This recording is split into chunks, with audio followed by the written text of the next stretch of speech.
Welcome, welcome, welcome. Man, we back, man. We back. You know what I'm saying? We ain't did this in probably about a month, but you know, this is what started it all off, the Scoring Black Man podcast series. The series itself is we attack issues that's pertaining to Black America, African Americans, and urban communities, minorities. And so, hey man, we back, man. We ain't did an episode probably on in a month. Thank y'all for the support. But this is episode 27. The importance of having your passport to travel and live abroad for African Americans. And as we can see, it's a hot topic with the passport bros and the travel bros. We'll get into that part. But we just want to talk about, you know, the importance of being able to leave out in the matrix, to flee Babylon the Great. You know what I'm saying? We want to talk about, because we see the statistics are way low for African Americans and Americans in period. We're going to get into that a little bit. But before we start, shalom, Brother Don Yehuda and Brother Zadok Israel, the co-host of the Scoring Black Man podcast. How y'all brothers doing? Hey, shalom, shalom. First and foremost, man, all praises, all honor, all glory to the Most High God of Israel, man. That's what I'm talking about. Hey, how y'all doing out there, man? Good, brother. What's going on, Brother Don Yehuda?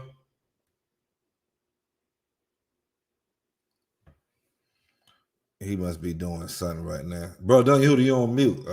There you go. Shalom. Yeah, I had to get my connectivity going, man. You know, I'll be having choppy areas around here. How you doing today, brother? I'm good. How about yourself? How am I coming in? Pretty good? Oh, yeah, man. You crystal clear, man. You sound good, man. But we want to just go ahead and, man, just dive into it. We're going to probably have a couple people come on, a couple other brothers and sisters that probably have to have their passports. And expats, black expats, you know what I'm saying, all about living abroad. And we know, you know what I'm saying, if you is awakening brother or sister and you already know the Bible, you know what I'm saying, if you're awakening to be an Israelite, you just know, you got to flee the matrix. You know what I'm saying, us travelers, and we call it, the travel call it the matrix, and us awakening, we call it Babylon, you know what I'm saying, the great whore of Babylon. We know we got to get the hell up out of here. But, man, the importance. What you think, Brother Don Yehuda, the importance, man, of having your passport, period, for African Americans to be Pacific? You know what I'm saying? Well, it's very important because you got to get out and experience new things. I mean, a lot of people shortchange themselves by not traveling. A lot of people are scared to travel. Surprisingly, a lot of people are scared to travel. I met a woman years ago. I used to be a cab driver, right? So I met this lady probably about 5+ years ago, and she was in her mid to late 40s, maybe even early 50s. And she had told me she had just left Erie for the first time in her life, bro. For the first time, 40, 50 years already on this planet, never left her city, never left. It was her first time leaving, and she enjoyed it. So I think, you know, for people, they need to get out and experience different cultures, different scenery. There's definitely a lot of different opportunities when you go to other places, because you can see the ebb and flow of what's going on with those people around there, and what's, being used and what's not being used versus what's going on in your city. I mean, you had a good point when you said most of these niggas ain't left their own neighborhood, man. And when I say niggas, I say it respectfully. Most of you Negroes, you African Americans, you ain't left your neighborhood, you ain't left your city, your borough. You know what I'm saying? I say it all the time. You got niggas staying in the metropolitan New York City from Queens to hell. They ain't been to Brooklyn. Brooklyn, they ain't been to Harlem. Harlem, they ain't been to goddamn Yonkers or wherever the hell else. Same thing, you know what I'm saying? In your smaller, you know what I'm saying, cities.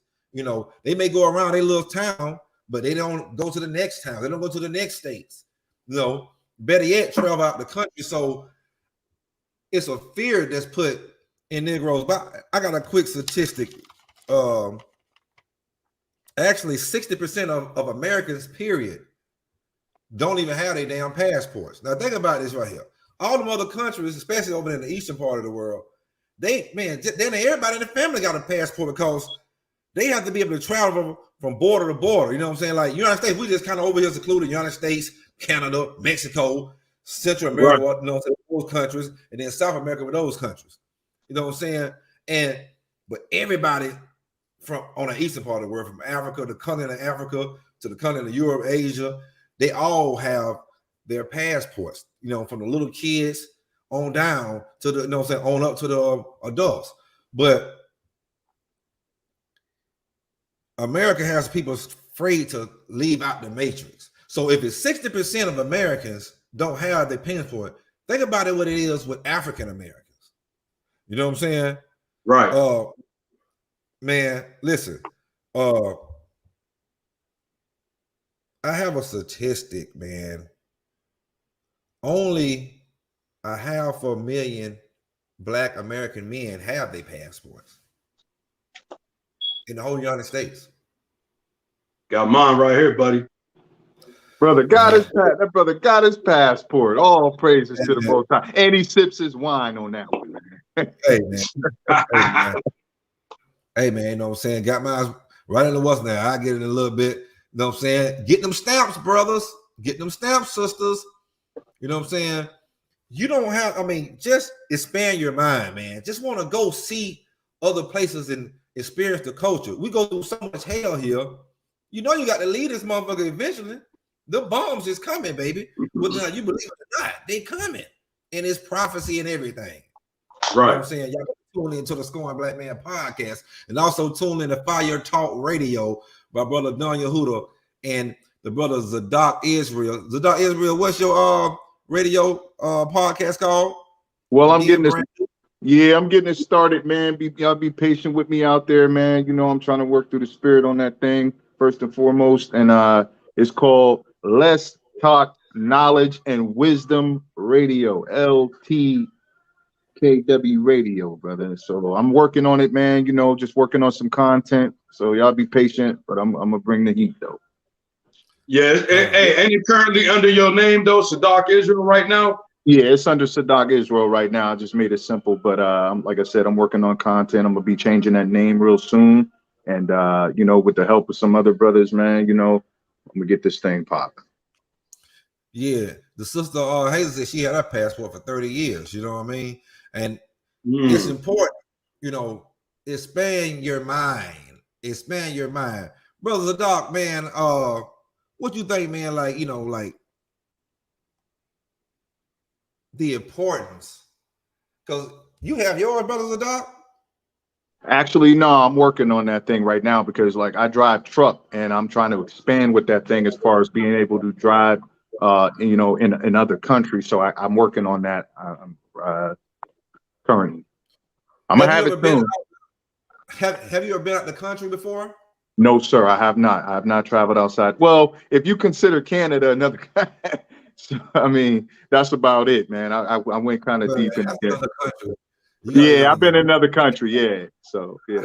To go there really too much. But yeah, right. But I want to get my I'm trying to go abroad though. You know, a fire, as they say, a fire. Right. Leave out the continent of North America. Exactly. But yeah, that's something I ain't doing yet. No, go ahead, brother Daniel. No, I said I ain't left off the continent. I've been here on the Eastern Hemisphere. I've been to the islands and all of that. You know, I've been East Coast, obviously. I've been to the Midwest. Haven't been to Cali yet. But my plan, I'm trying to shoot over to the Eastern Hemisphere, you know, what they call the old world, allegedly. You know, see some of the monuments, see some of the historicity of those places like the pyramids, the Nile, you know, go over to quote unquote Holy Land, see some of the Colosseum. I want to see all of that stuff, man. I'm trying to get out and about and I'm trying to move around. Yeah. What do you think the importance, brother Zadok? You know what I'm saying? Because I know you applying. So I mean, besides you working, besides, you know what I'm saying, like you wanted to drive, you know, out of the country. But what are some of the other importance you think it is for African American men and women to have their passports? Well, like you were talking about earlier, brother, the people here on this side of the world, man, with this westernized mindset, you know, some of them are content. A lot of our people are just content because you are familiar with your surroundings or your environment. You are content with it. You're comfortable here. When you travel outside of that, you tend to have what is common among a lot of people who travel was what we call a travel anxiety. And actually, that's actually like a mental health condition.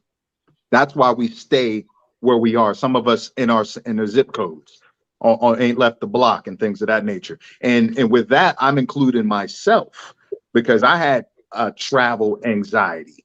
You know, what if this happens? I didn't like to fly. I didn't like to get on a plane. First time I got on a plane, I went to Atlanta and I was scared to death. I ain't gonna lie, you know. But a lot of our people do have this condition. It's called with a travel anxiety, you know, and they have to learn, you know, we just have to learn to manage that thing. You got to get out there, put your feet in the water, man, and just, you know, and swim and just go. And when I'm talking including myself too. So, but there's a lot of benefits in that as far as like, you know, different cultures out there. There's nothing wrong with understanding your culture. Of course, you want to first understand your people and your culture, but hey, you got to get outside of the boundaries here of America to understand, you know, that there's a life and a culture way different than how Black folks live over here in America, you know, and it'd be, you know, nice to go and experience that, man, and you know, and learn some things like the scripture has said about a man well traveled. You know, you become experienced and very knowledgeable in things. Yeah, matter of fact, now that you brought that up, let me go ahead and bring that scripture out real quick. This is the book of Sirach, chapter 34 and verse 9. A man that have traveled knoweth many things, and he that have much experience will declare wisdom. So yeah, that goes right into it. When you travel, you're going to get a lot of wisdom. You're going to see a lot of things. You're going to garner experience, you know, and what you said is true. A lot of people are scared to do something different. They're afraid of the unknown. It's like a deep-seated fear in them. They're afraid of the unknown. It could be maybe a language barrier. Maybe it be maybe finances. You know, finances play a pivotal role in why people don't travel. But, you know, they find a way to go shopping. They find a way to go clubbing and all that, but they don't travel. I meant to say that. Yeah, I meant to say that finances do play a big, important role. People got to understand that the passport alone and then the travel expenses, man, some of that stuff is not, you know, but you put together travel packages. I'm pretty sure the brother Zadok, you know about that. You know, there's travel packages and things like that. But like you said, a lot of us spend our money on this food and on these clothing. And, you know, you didn't buy a $300 belt. Come on, man. That could have been the passport or part of the expenses to fly with your luggage. You could have put that aside, but you know, you worried about a belt. So, yeah. Hey, Zadok, you just been traveling, bro. Tell us a little something about your travels, man. Put us deep with what you was doing, where you went, and everything that you was going through out there. Well, I've been traveling, so I'm gonna give you my travel history. Like I was in the United States, man, I've been all over this joker. You know what I'm saying? Like inside the United States. So, you know, the 48 United. Then I went, you know, once I hit the military, you know, I went, went to Alaska, went to Japan, did on the way, I went all those on the way to Korea. We did like about a few months over there in Korea. Of course, I went to a lot of places in Mexico, from Juarez to Nogales to Culiacan.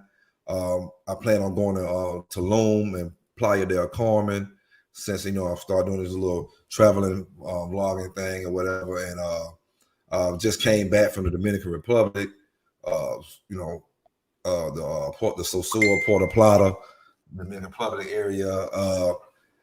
Plan on going, me and shalom to the brother V Swells out there, know what I'm saying? Hey, V Swells, hit that link. Plan on going to Colombia, Cartagena, and probably skip around maybe a little bit while I'm over there, depending on how many days. Cartagena, Colombia, probably here in a few months. And yeah, man, I'm gonna tear it up. You know what I'm saying? Plan on going to Thailand in April.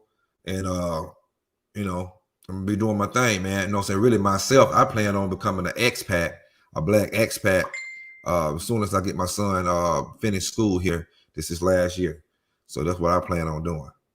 You know, but yeah, man, I got, you know, like I say, I've, you know, man, I've been all over the United States, man, from as a kid, just I'm from Georgia. You know, raised in Georgia, born in Florida. My mom was in college. You know, so I've been all over Florida, all over Georgia, all over the South, all over the East Coast, Midwest. You know what I'm saying? You know, just traveling. You know what I'm saying? My family, we always travel on both sides.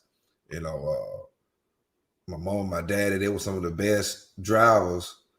It is. You know what I'm saying? Now, I mean, I don't been behind the wheel driving 15 days or 15 hours at a time a day. Drive 15 hours, you know, relaxation and rest, and then get back up. You know what I'm saying? So traveling is nothing for me to get on the plane. You know, like I say, I don't flew all the way from over here to damn Korea, Japan. You know what I'm saying? Haven't been no countries in Africa yet. Plan on having that on my list. And there's a lot of places, man, that, you know, traveling, I mean, it'll open your eyes up, because it's places that we could keep our roots, our culture, try to get our culture, our morals and values back. At the same time, live a low, cheap, you know what I'm saying, on our pockets, but we're living on a boss status. So if you can make American money, you know, living remote, which is all kind of jobs that pay you American money, live remote, or you retired, you know, so you got a retirement check, you know, you're a VA disability, even Social Security disability, you know what I'm saying? You can go stay in these places, rent, staying good, you know what I'm saying? You could be staying on the beach or by the beach, and a lot of these places paying real low, you know what I'm saying? When I'm talking about low, I'm talking about low, you know, living good, eating good. A lot of these places, GMOs and steroids is outlawed to even have them in the foods. You know what I'm saying? Colombia is one of those countries. You know what I'm saying? I mean, but most of those countries like that. United States is a, you know, it is what it is. It's Babylon. You know what I'm saying? It's what it is. You know what I'm saying? It's the Matrix. You know what I'm saying? It's designed not for you to win. You know what I'm saying? For you to lose. And we want to win. You know what I mean? But let me give you the top 10 countries for black expats. And even if y'all don't know what an expat is, that's a American, or, you know, living abroad. Now it could be other countries, but it's mostly Americans that's living abroad. And so black expats, these are the top 10 countries, not necessarily in this order, but somewhat close. Costa Rica, Panama, Colombia, Mexico, Belize, Portugal, Thailand, Ghana, Senegal, and Canada. You know what I'm saying? But you could take, if you want to take Canada off, you could put Dominican Republic. That's that. A lot of black expats, you know what I'm saying?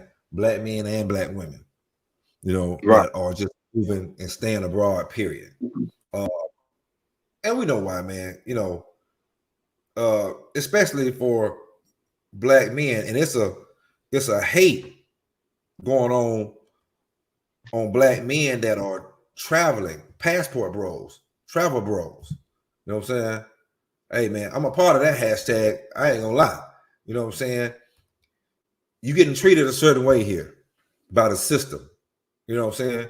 We're gonna blame the Matrix is the system, the whore of Babylon. This motherfucker right here, what you is the system.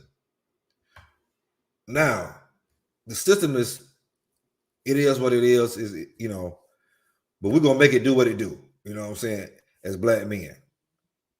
But it's hard too when you have other black men that they don't want other black men to explore their options. You know, misery loves company. Then we know a lot of our sisters, you know, they're not gonna want, because, you know, They want you to deal with that entitlement and that delusional westernized world of thinking. You know what I'm saying? You know, why would a man want to stay around when you don't want a man? You don't need a man. You can do it all by yourself. You don't need a stepdad for the kids. You a bad bitch, and you shaped like a scoop of goddamn mashed potatoes. You know what I'm saying? And then you have these what I call plantation bros. Shout out to Black Man Travel. I seen that other day. I mean, they're perfectly right. Plantation bros versus passport bros. The plantation bro is the Negro that don't want. It's like the Django thing. You know what I'm saying? Because who that nigga on that horse? Who that nigga on that horse? You know what I'm saying? They don't want you to be able to, you know what I'm saying, go out here and explore the world and see different things and expand your mind. You know what I'm saying? They want you to deal with the same misery that they dealing with over here. You know what I'm saying? Now they rather go talk to these little dating coaches that they got on, on YouTube and everything else. Man, you need a dating coach. Just get you a passport. That's all you need. You don't need no dating coach. Get you a passport. You know what I'm saying? And for the couples out here, you got you a good wife, you got you a family, but y'all just tired of staying over here and dealing with this mess. Get you, your wife, your kids' passports. Y'all go travel around and find a place to go live at and live a way better life for lower the price. You know what I'm saying? Right. It's just it's simply amazing, man, that it's a growing right now of Black men getting there. Black women been traveling, they go on. The women got these countries, they go over there and get all, they get a little deep, you know what I mean? But now the Black men are getting their passports, and not only, you expect the Black women to be like, they want you to deal with that entitlement and all that craziness, but you got Black men, plantation bros, man, what I call them, man. What you think about that, brother Don Yehuda? Yeah, especially in today's climate with how the economy is going and everything, I think it's very important that we get out and make connections. International commerce is still going strong, and our people don't really tap into the potential of being able to bring in outside money into the communities and, build bridges to be able to go travel, to go see people, because we know, according to the scriptures, that Babylon is going to be destroyed one day soon. You know what I'm saying? So we already got to be making plans anyway, as far as making the connection with our brothers and sisters abroad, because if we don't, then you'll be stuck within this bubble over here known as America without anything to lean on. They already trying to shortchange us with the money. Inflation is happening. Even though there's a lot of job opportunity because a lot of people don't want to work, they're pretty much 9-to-5 wage jobs, meaning you're a debt slave. You're not really going to get ahead at these places of business. So the only way to really secure your financial future, your family future, well, first and foremost is the Most High. That's going to be your first cornerstone that you have to have. But secondary is building bridges. When we look at the scriptures, a lot of our people, well, all of our people was migratory. We always traveled. We never stayed in one place for too long. Even when we had our high holy days, you see, just like in Acts, I believe chapter 2, people came from all over. So our people was everywhere. You know what I'm saying? We was like an omnipresent people throughout the whole land, throughout the world at that time. So it's within our DNA to travel. It's within our DNA to see the sights, to go and meet people. We have brothers and sisters that's in all these other places that open door for opportunities. And that's really what it is. We really want to be able to take advantage of the opportunities that's out there for us, because a lot of times what we're doing here in America is really not sufficient for us to get ahead in life. We're trapped in the rat race. You know what I'm saying? So we definitely got to get abroad. We got to travel. We got to see what's out there for us, because even if you don't plan on moving out of America, there might be something that you could bring back to America, to your city, that you could take advantage and benefit off of, that you can help build your community off of, But with that, we've always been the traveling people, Zadok. You know what I'm saying? And for us to be, you know, scared to travel now, that's got to be a new thing in the earth, because we've always traveled. I mean, even here in America, we travel from north to south all day. You know what I'm saying? Most of our people from the south, but a lot of people in the north can tie their roots to the south. You know what I'm saying? To the west. So we'll travel all day back and forth, not knowing it's nothing different than going abroad.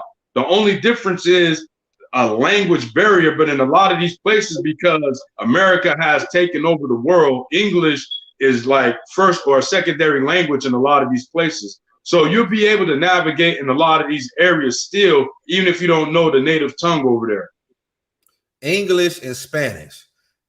Every Negro should learn English and Spanish. So you get with a Negro that he only knows Spanish, because for some reason our people only think over here in America, you in the Matrix, that the slave ships, they only went to North America and went to America and Canada or some goddamn. Man, they had to hit most of the Negroes. Most of us went down to South America. Most of them boats went down. Central America, the islands, they hit all that first. America was like the last damn place. You know what I'm saying? I would don't say like North America part, all throughout Europe, throughout Asia. You know what I'm saying? A lot of us in Africa. Not everybody in Africa ain't a Negro, not an Israelite. You also know that by looks and stuff. East India. You know what I'm saying? And Australia and all that damn shit. You know what I'm saying? So we scattered out. So the top two languages to speak is English and Spanish. And so since we speak English in North America, just learn Spanish. You know what I'm saying? It's easy, man. Go on, you know, go on YouTube and learn. You know what I'm saying? Go to Butterfly Spanish. I like to watch her. You know what I'm saying? Ask your homeboys, you know, so your homegirls that speak Spanish. You know what I'm saying? Ask them. I've been learning little phrases and sentences since I was young. Now, you know, I'm getting kind of fluent. Shit, because I'm gonna need this. I might, you know, I'm probably be staying, you know, months in this country, months in that country. You know what I'm saying? You need to learn Spanish Negroes up in you English speaking Negroes. And you Spanish speaking Negroes, you need to learn English. Habla English and habla Spanish. You know what I'm saying? Hey, you know what's crazy? When you look at a lot of people that come from overseas, a lot of foreigners, they either bilingual or have multiple languages in their arsenal. A lot of the brothers and sisters I met from like over in Africa, from the different areas, whether it's Sudan, whether it's the Biafra or whatever, they know a minimum of 3 languages, a minimum. So they're able to navigate through different areas because they know different languages. They can talk to the people wherever they go. And like you said, some of those languages are international languages. A lot of those places have that knowledge of how to speak English, Spanish, you know, even like Swahili and other things, and certain French. You know, French is a big spoken language because that's one of the conquering tongues, you know, of the white man, the colonists, should I say. So, you know, a lot of these brothers and sisters know 2 or 3 languages, if not more. You know, how many languages Negroes know on an average here in America? One damn language. These niggas don't even know pig, you know what I'm saying, pig lad, you know what I'm saying? That, you know what I'm saying, the slaves and, you know what I'm saying, people down south, you know what I'm saying? Like, we know, I don't even know pig lad. I know, listen to a little bit, I can't, but hey, I know more Spanish than you know, than a little bit, you know what I mean? Right. Right. Still learning, I'm not, you know, mi español es poco, you know what I'm saying? I mean, my Spanish is little, you know, but, you know, Español. You know what I'm saying? I'm español, you know, and, you know, just, you know, like to start a conversation, you got, man, just get on these YouTube sites. Butterfly Spanish is a good one, you know what I'm saying? Learn basic, you know what I'm saying, word phrases and words, but we have to learn, you know, at least Spanish. And the Spanish speaking Negroes, y'all got to learn English. Those are going to be the top 2 places, I mean, top 2 languages that you're going to learn pretty much worldwide, period. You know what I'm saying? You had made another point. Just the Negroes are, you know what I'm saying?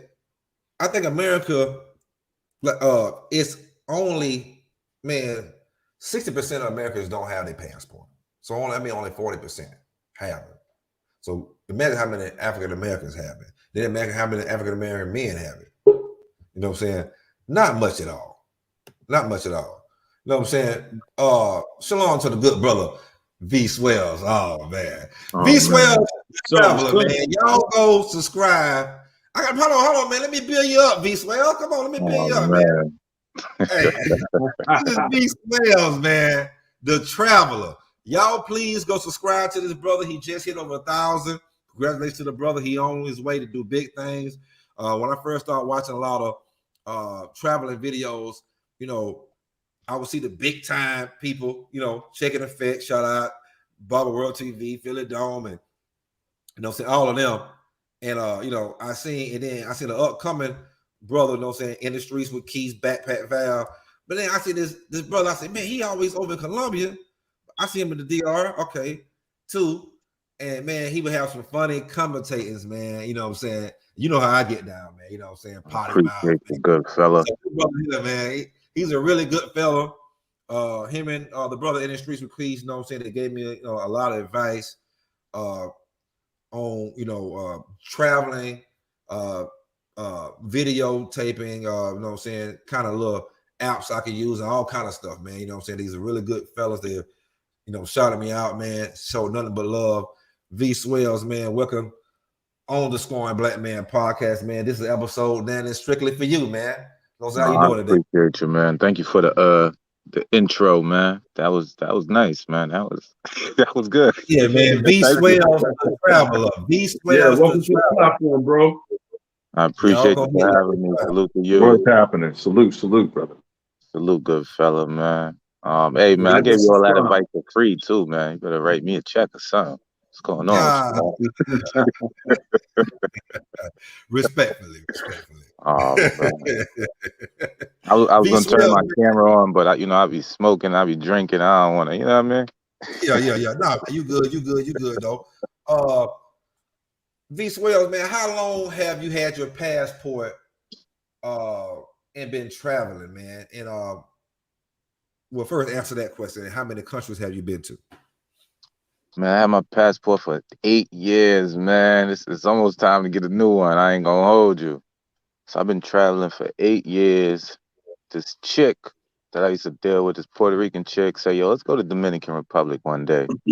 So she made me get my passport. We went to Punta Cana. It was great.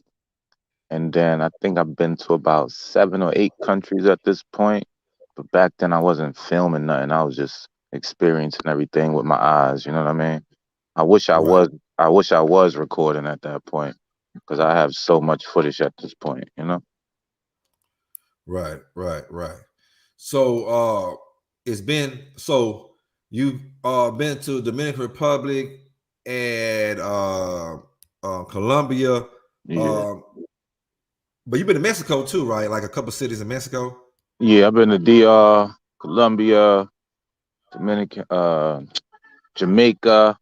Everybody go to Jamaica though. Mexico. I've been to this little island in Honduras called Utila. Of course, we all been to Canada. I think we all went to Canada. I've been to this little island called Curacao, and I've been to Bermuda once, but I never crossed the entire sea. So that's for 2023. I want to cross that ocean and see what's shaking out in Thailand, Europe, Africa, all that kind of stuff. Right. Yeah, man. The only place, you know, I've been, you know, to, like I say, Japan and Korea as far as on that side. Never been to Africa, like any countries over there. You know, they got like 57 countries over there, 53, something like that. Man, so V Swells, so tell us about your channel. You know what I'm saying? Tell us about your channel, man.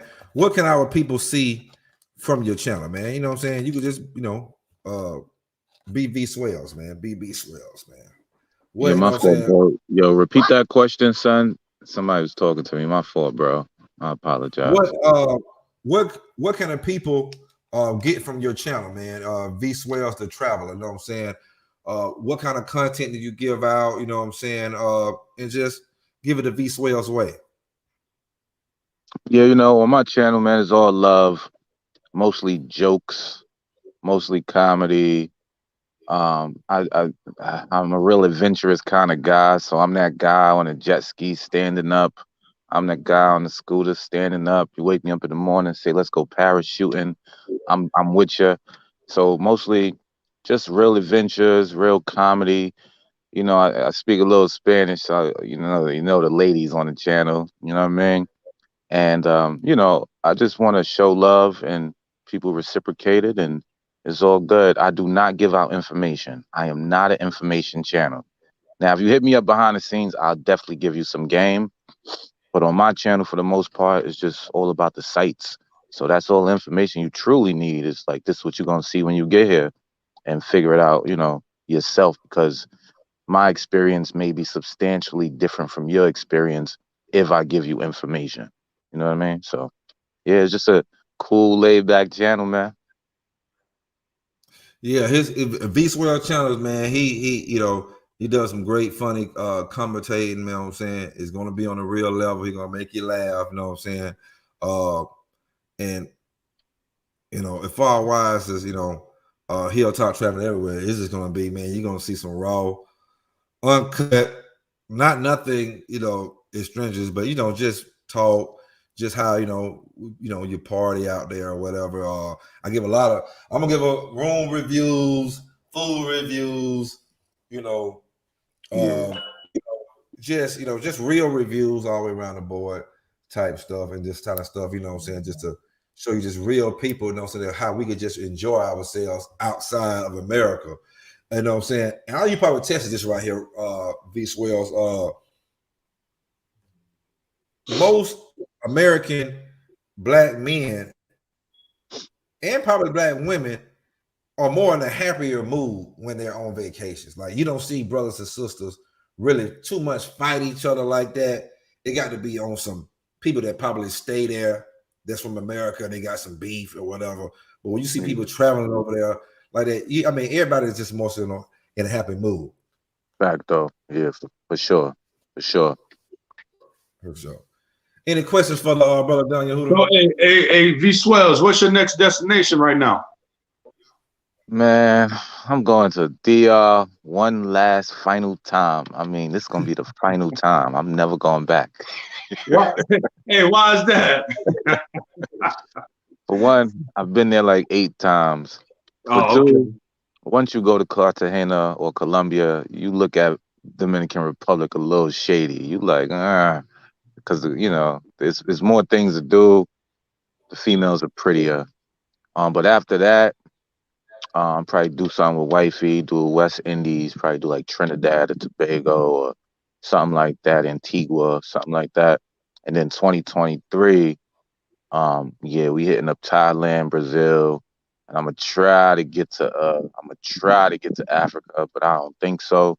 Because when I hit up Thailand, I plan on hitting like you know 6 or 7 countries once I land in Thailand. So yeah, that's what it's looking like right now. Yeah, I noticed a lot of people got Thailand on their map. A lot of people want to go to Thailand. What's up with Thailand? You know, I don't know. I never been there. I never been to Thailand, but from you know what my man told me, it's easier to go to different countries from Thailand. Like, you know, you're talking like $50, $60 flights to China, to Egypt, to wherever, like Greece. It don't matter. Like, you know what I mean? But far as and another reason is a lot of brothers don't like to be around brothers when they travel. And Thailand is so far that they know they can go over there and not be around brothers. I'm personally not like that, but there's a lot of travelers like that. Like, I don't want to see these guys with their hats on or with their pants sagging or with their Jordans on in these countries. Just wear flip-flops and have a good time. But I don't really believe in that per se. You know what I mean? So a lot of people go to Thailand just to escape other brothers, which is strange. You know, I don't, I don't know. I mean, I can tell you why a lot of blacks go to Thailand. Thailand, like the brother V Swell said, you could travel to everywhere. Philippines, China, Japan, Cambodia, right next door. I mean, you could go, East India, you could go a lot of places for 40, 50 US dollars round trip. Hey, Muslim dog, you gotta go out and come back in and say not connected.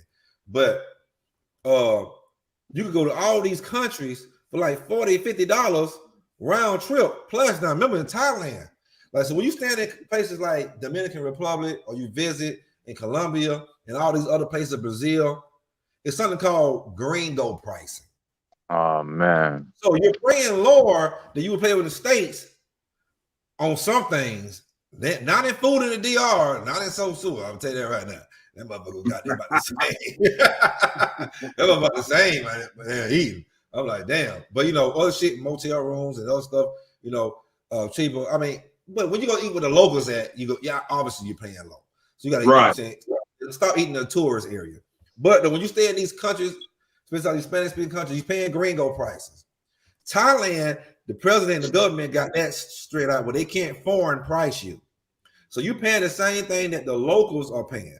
So when you could get a 2-bedroom, 2-bath condo, 1 or 2 blocks from the beach or then on the beach for $200, no more than $250 a month in Thailand for a 2-bedroom, 2-bath down there on the beach in Pattaya, Thailand, and your food and groceries, eating out of your groceries don't come up to no more than probably about $100 a month, you know what I'm saying, to $150, you know, and then, you know what I'm saying, you just got, because in your rent, all your bills and your Wi-Fi is included.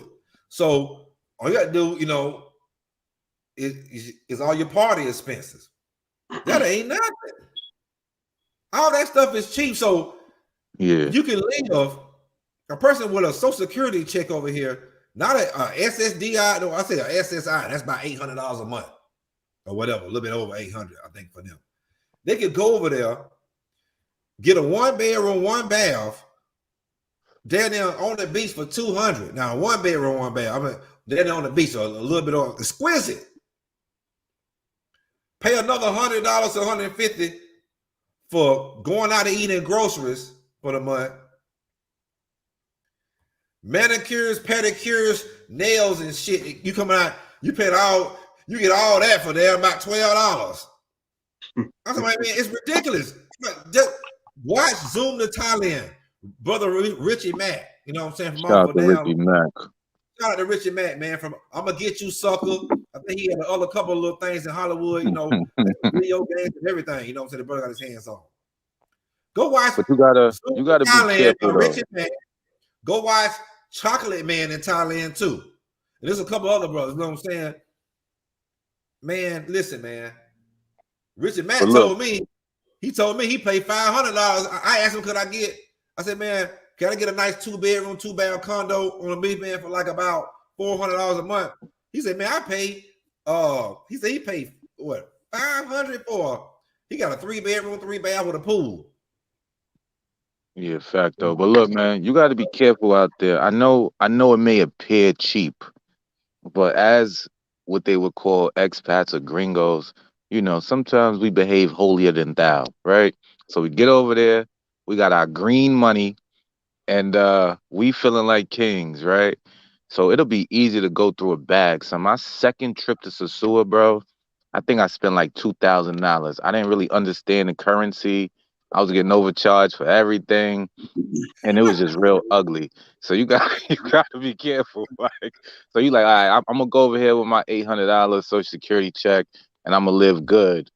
But it's important to have recurrent, you know, revenue from somewhere else and passive income. Because if you're just going over there living off this check, you got to remember you still got to go to the doctor, right? You still gonna have cravings or whatever you like to do. You still gonna have to, you know, fight that gringo price. So that $800 after you pay your rent, you only got like $200, $300 for 30 days. That's $10 a day, and the food may be cheap. That's a fact. But then, you know, it can get real ugly. Like, because if you lose your debt, what happened if you lose your debit card? What happened if you misplace some money? What happened if this happened, right? So there got to be contingency plans in place for anyone going over there trying to live there. I mean, if you got the bag, live it up, live life, king. You heard? But if not, you're gonna have to be real. It's gonna be just like America. You're gonna be penny pinching. The only difference is cops ain't gonna be shooting you. It's the only difference. Yeah, you definitely got to pace yourself. You know what I'm saying? You definitely got to pace yourself. Know your budget, and like V Swell said, know the money currency. You know what I'm saying? Right, though. So you have to study these things. You know what I'm saying? You know how long I studied damn just the Dominican Republic. Just before I went there, I studied that shit for about 6 months, man. I mean, everything about, you know, the places I wanted to go from the street corner. So why time I knew there, I mean, I got there, I know what, I didn't ask nobody for no directions. You get no tip. I mean, you know what I'm saying? Boom, boom. Let me go and go where I'm going and do what I'm doing. You know what I'm saying? I know the money rate exchange. So I pretty much exchange most of my money over here, you know, at the bank. Know what you're doing, know your budget. Now, if I stayed in them places, now I know, you know, what I make a month and other, you know what I'm saying, money aspects I got coming in, you know what I'm saying, monthly, yearly, or whatever. Be good, you know, in Thailand. You know what else you said that was very important was that multiple stream of income. That's very important. Like you said, once you get over to these countries, you gotta have multiple streams of income. We're in the process of putting together multiple streams of income because you don't want to have one source of income, get over to these places and get caught out there. You know, a lot of people jump off the porch, like you said, because the prices is lower, you know what I'm saying? And they think they can live off an $800 check all month, living like a king or queen and be jacked up. So you got to have multiple streams of income, which is pivotal to the whole conversation of why it's important to have a passport, because when you start networking with brothers and sisters outside of the country, you know, you can get a lot of the products for cheaper and bring it back here because America is a consumerist country. We're going to pay top dollar for a lot of the products. So you can get products, textiles, services for the low outside of the country and then bring it back here and make top dollar. So you gotta have that connection, those bridges that's built. And another thing that's also, you know, a plus is from what I've talked to a lot of people is that you don't got to pay no damn taxes outside of the country. Ain't no property taxes, ain't no yearly taxes on your revenue. So once you buy a piece of land, if you're able to do that or get a house, that's it. You done paid for it, ain't no more paying.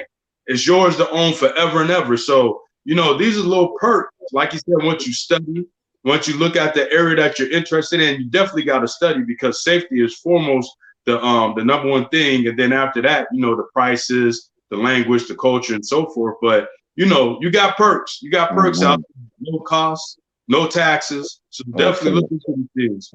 Big facts, big facts, big facts. Yeah. You know, and, it's tricky, man. It's tricky, man. If y'all thinking about leaving, man, just get your money right and you should be fine. Learn the language, you should be good, and you'll be fine. Other than that, man, you're going to have a bad time.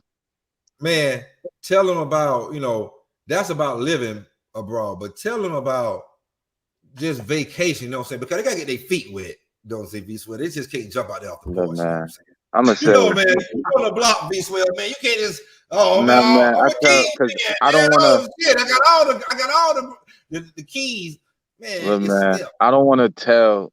Look, so my worst fear is for me to give somebody advice, and then they go out there trying to be V-Swells. You know what I mean? And that can get you in trouble because V-Swells is a wild boy. You know what I mean? So I tell everybody the same thing. Whatever you doing, getting your feet wet, take your time. When you go to the restaurant and sit down, don't order the first thing you see. Read through the menu. Take your time. When you get a chick number, don't text her for like 2 days. Take your time. When she come in the crib, don't immediately get to it. You know, pour her a drink. Check her vibes. Do you still want to do it? Take your time. You're getting in a taxi, don't go for the first price. Take your time. So my only advice is for anybody getting their feet wet, is literally just take your time. And I mean with everything. I mean every single decision that money is coming out your pocket, take your time. It's no rush. What you rushing for? You on vacation. That's the point of going on vacation, to fall back and relax, right? So if you out there just saying, okay, I'm paying this amount, I'm paying this amount, I'm doing this, I'm doing that, what you're going to find yourself in a situation where you like, what happened to all that money? It get treacherous. Like, what's the money? And you don't get paid for another week, right? You out there on your last paycheck, waiting for your next paycheck. Your ribs is touching. Everybody partying except for you, right? So just take your time and just have a good time. That's my only advice. Don't be like V Schwells, man, because I be wilding sometimes. Don't try to be like me. Man, V Swell keeping it really 100 with you, because I'm gonna Man. tell you right now, that's the advice that V Swells gave me. You know what I'm saying? I talked to this brother behind the scenes a lot. You know what I'm saying? And the brother told me, you know what I'm saying, straight up. I said, man, what I need to know about X, about this, that, and the third, you know what I'm saying, going where I'm going, you know what I'm saying? And but period, you know what I'm saying? But he was like, look at, man, first thing you do, man, when you get there, you check into your motel room. When your motel, man, get you a shower and take your nap. Fact, though. He said, get you a shower, go get you something to eat, come back to the room and take your nap. You know what I'm saying? Rest up, get your body right, man. You know what I'm saying? Get your body right, man. You just flew in on the plane. You got some rest on the plane, you got some rest before, still though. You know, that jet lag is still something serious. You might have had a couple of beers, a couple of shots, a glass of wine or two. You know what I'm saying? Or whatever, you know what I'm saying? And I did the opposite of that on the trip.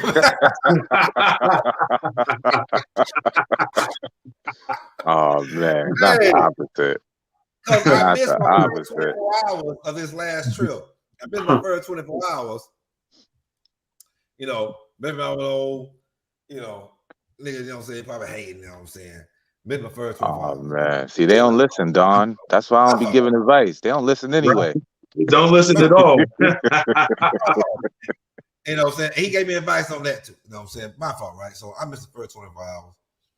Luckily, the hotel reimbursed me because they were able to, you know, rent their room out for the night. I got there. I had to get up with my homeboy, you know what I'm saying, from my hometown city, Waycross, Georgia, Buck 912. Shout out to Buck. Buck was a little wild, man. I got some videos, man. I got to hang out with Buck, man. Buck had like a hangover experience, man. Like that dude just beat himself up. Nobody, you know, well, you know, I'll tell some stories. Hey, that's the old boy you was just with, right? Yeah, Buck now. Buck, man, he about 150 pounds, man. You know what? You know what happens? He's a wild, respectable guy. He's a wild, nice. He's a wild, good guy, though, man. He's a wild, good guy. This is why I tell everybody to take their time, man. Because two things happen when you get there. First thing happens is culture shock. You like, what is going on out here? Second thing that happens is sensory overload. Because think about your neighborhood. None of this is happening in your neighborhood, on your block. So you like, what is going on? And if you don't reset your mind and body and take that shower, that nap, then you're going to make poor decisions because you're going to just want to get in the mix. So it can lead to, I see a lot of stuff happen to a lot of people. Like, it could just lead to poor decisions. And yeah, man, take your time. Sensory overload, culture shock. It hits you at once. There's no time to separate the two. You like, what is going on out here? This is crazy. Yeah. I've never seen nothing like this in my life. So yeah, man, that's my only advice for any travelers, man. Take your time when you first get there. I mean, if you've been to DR like 8 times like me, I mean, I don't really have to take my time. I already know what it's hitting for. I know all the games, all the scams. I know all the players, all the playettes, all the chicas, I know everybody, the gangsters, everybody. So I don't have to take my time per se. But for somebody visiting anywhere new, take your time because it's gonna be different. Everything. The smell of the air is different. The way the ocean looks is different. Man, you smelling the gasoline now. The gasoline mixed with the perfume is different. It's all different. Man, I was saying, hey, you got to be wary of women. The women are extra friendly in these places, man. I was over on vacation with my wife, and the women was like still extra friendly with me with my wife right there, yo. That thing was crazy. Yeah, I respect you for that. A What was lot you of at? people are scared to do that, Don. A lot of people are scared to take their spouse to these places. Now, I'm gonna tell you firsthand. I took wifey to Sasua, and we had a ball. Like it was so much fun. Like, and here's a travel hack for y'all. Here's a travel hack. If you want to be a YouTuber, right, and you got a camera in some of these places, you might run against some. You know, some people might say something. They might get a little violent. But if you walk in with a chick, they will never say anything to you. Ever. Mm, Ever. Travel hack for the YouTubers out there. Travel hack. If you there got you your go. camera and you with a chick, nobody says anything. That's crazy. So yeah, Hey, There man. you go. that's a I'm just jewel he saying. just dropped, y'all. He just dropped Oh, a jewel, y'all. You know what I'm mm-hmm. saying? He just dropped a jewel. But though, something you brought up earlier, and this what it was because it came back to me. Leave your American entitlement feeling ass here. Leave that spirit here in America. Yeah, fact though. Don't bring that American entitlement. I'm American. You acting like a goddamn pale person. Hey, listen, leave that American entitlement here, man. That Yeah, only works man. here. Go Don't over there take that. to watch. Go watch. Go enjoy. Go relax and go learn something new. As far as your And you know what? mentality goes, only mentality you should keep is your street wits about you. Everything Right. else, leave it home. Leave it home. Upgrade that motherfucker. Yeah, Upgrade yeah, that. leave You it know what I'm saying? home. Yeah, fact You know what though. I'm saying? Some people's street wits is garbage as hell. Mm. Some people's Hey, street knowledge is garbage. Yeah, but I think everybody knows if you walk in wherever your hometown is and you see a dark alley and you see four guys standing down the Yeah. alley, I mean, you know you wouldn't walk down that alley. Why would you do it anywhere else? Right. Right. You see what I'm saying? So keep your street wits as minimum or maximum as they are. Keep those, but everything else, just get ready to enjoy something different. You know, take your time, breathe slow. You know, have a few drinks. Try to learn some phrases of the language of the country you living at or you visiting, and you know, just have a good time, man. I've seen too many people get done dirty traveling. You know what I mean? So and, would you and say for both of you brothers, would y'all say then for the people who haven't traveled out of the country, right? And this is their first time, whether it be a vacation, whether it be whatever the case may be, your first experience out of the country should be more observatory. Not saying don't shortchange entertainment, but should they just sit back, relax, be observant, enjoy the amenities, and then plan for the next time to really get out there a little bit more? What would be your suggestion on that? study videos on YouTube. My opinion, I'm gonna let V Swells go. Study videos on YouTube. Go, just YouTube that place that you're going to. And you're going to see black and white, all kind of people. And you know you want to watch the black people. You want to watch what's in it for us in these places. You know what I'm saying? Watch the YouTube video, study, and then you can study what the people act like. You could be looking at the damn videos from the beaches and the streets, and hell, you gonna know by the time you get there where to walk at and turn and every damn thing. You know what I'm Yeah, saying? fact though. V-Swells, what you would tell them, V Swells, on that? Um, I think it all depends on who you are as a person. But for the most part, like first timers, I'm gonna say stay at an all inclusive, John, for security reasons. Stay at an all inclusive, John, and go off the resort during the day and explore that city or town wherever you at. But when that sun starts setting, get back to that resort and then have a good time because there's a lot of activities on the resort too. But during Right. the day, yeah, leave the resort during the day. And then the second time you go to that destination, you'll know your way around. So you feel like you can hang out a little bit after sunset. You know what I mean? Right. Now if you if you Ray Guapo, I'm never staying on an all inclusive resort. I did it once, like my first trip to Punta Cana. I stayed there and I had a good time, but I felt like I was missing the culture because everything was watered down. Everything, the food, the drinks, the customer service, everything. Like I want to walk in the streets of Dominican Republic and get cursed out in Spanish.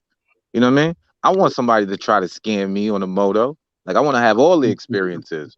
But it get watered down when you just staying on the resort. But if it's your first trip and you green, do all inclusive. Drinks and food is free. They water it down, but it's free. It's not free. You pay for them, but you just feel Watered down safer. is not the word. Whoa, watered down is not the word. That stuff is like Kool-Aid. This is Yeah, what I so will add on to that. This is what I'm gonna add on to that. If you're a couple, if you're a married man and a married woman, you know, the resorts like Punta Cana and all the other little resorts in these other countries and stuff might be the way you want to go if you're not a seasoned traveler. If you're a seasoned traveler, then you can go to other places, and because the best thing to experience in the country is this culture. I don't want to go. I'm like Ray Guapo. I ain't man, damn Punta Cana. Hey, I'm single anyway. I don't want no damn Punta Cana unless I'm gonna be outside the damn resort walls. I want to experience the coast. I want to eat the food they eat. I'm taking all my probiotics. Hell, give me that motherfucking fish right there, cook on the streets. You know what I'm saying? I want to interact. You know what I'm saying? I want to go to their bars. You know what I'm saying? I want to pay they prices, but they might, you know, they're gonna upgrade you price a little bit anyway. But I want to go in their bar. You know what I'm saying? Like I want to deal with the culture of the people. Why I want to deal with a bunch of Americans and other foreigners that I deal with, you know, in places, you know, in the States and shit.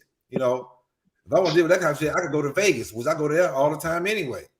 So, but though, if you're a seasoned traveler, also there's only, I'm gonna retort this question back to V Swell, because there are certain countries and cities in countries, I would say, that for if you're a first time traveler, or not a first time traveler, but you're traveling solo, there are certain cities that you don't want to go to and that you will go to, certain cities and certain countries. Swells, can you tell them about those cities and countries, brothers? I mean, brother, that this is the place that you want to go solo to, and these are the places you want to stay away from going solo. I mean, like, you know, it all depends on who you are as a person, bro. I ain't gonna hold you, and what you like to do, what you like to get into. You know what I mean? Like I said, I never crossed the pond, so most of my travels is Latin America. I would go anywhere by myself, honestly, except Medellin. I won't go to Medellin by myself. Reason being, that scopamine game is crazy out there. I mean, I only drink beer. I don't drink liquor. So it'll be hard for them to scope my drink if it's a beer, my thumb is on the top. You know what I mean? But now they blowing it in your face. Break now that down. What is that? What is that for the audience that don't know? It's a drug. It turns you into a zombie, bro. You pass out for 2 days, bro.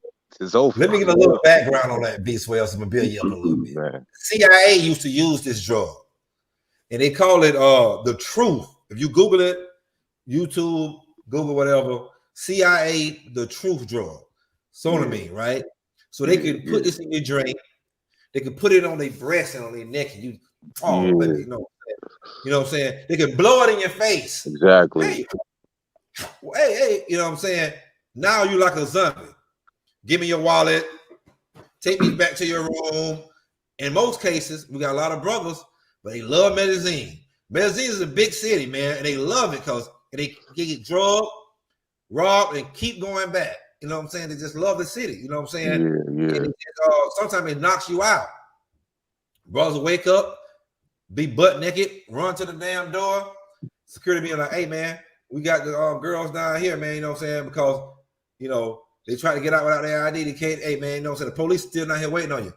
One dude, video showed him, he was butt naked. He said, man, I was out of spirits. It was an out of body experience to watch yourself. Butt naked, but they got you covered up from your wings on down. And, you know, they don't rob you and every damn thing. But most cases, they don't get caught. So, you know, it could be a man. A man can come in there, you know, hey, buddy, let me be your tour guide, blah, blah, blah, blah. You know what I'm saying? You put your drink down. The last dude I was talking about, he had a beer. Put it down, went to the bathroom, take a piss, come back out. 15 minutes later, he knocked out, wake up in the morning, you're butt naked. You can put your drink down somewhere. Don't put your drink down. Stop. Get out that American mindset. Let me tell you something, man. Let me tell you real quick. Your drink's down too much around people. So when I was 6 years old, I was 6 years old. I had a birthday party. My mother, we had a Halloween party. My birthday in late October. So we had a Halloween party. We had all the quarter water juices. Like this is the 90s. They had a garbage can with a bag in it full of ice with beer and juice. Beer for the adults, juice for the kids. So I got a juice. I opened it. I took 2 sips. I put it on the table. I went in the bathroom, used the bathroom, came out the bathroom, and grabbed my juice. This is my birthday party. My mother slapped the skin off my face. Never leave your drink and go back to it. Once it's left, it's left. It's So left. I learned this at 6 years old.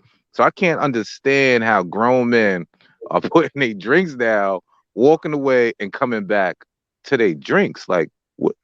I learned this at 6. Nobody never told you this, bro. Anybody can do anything to you.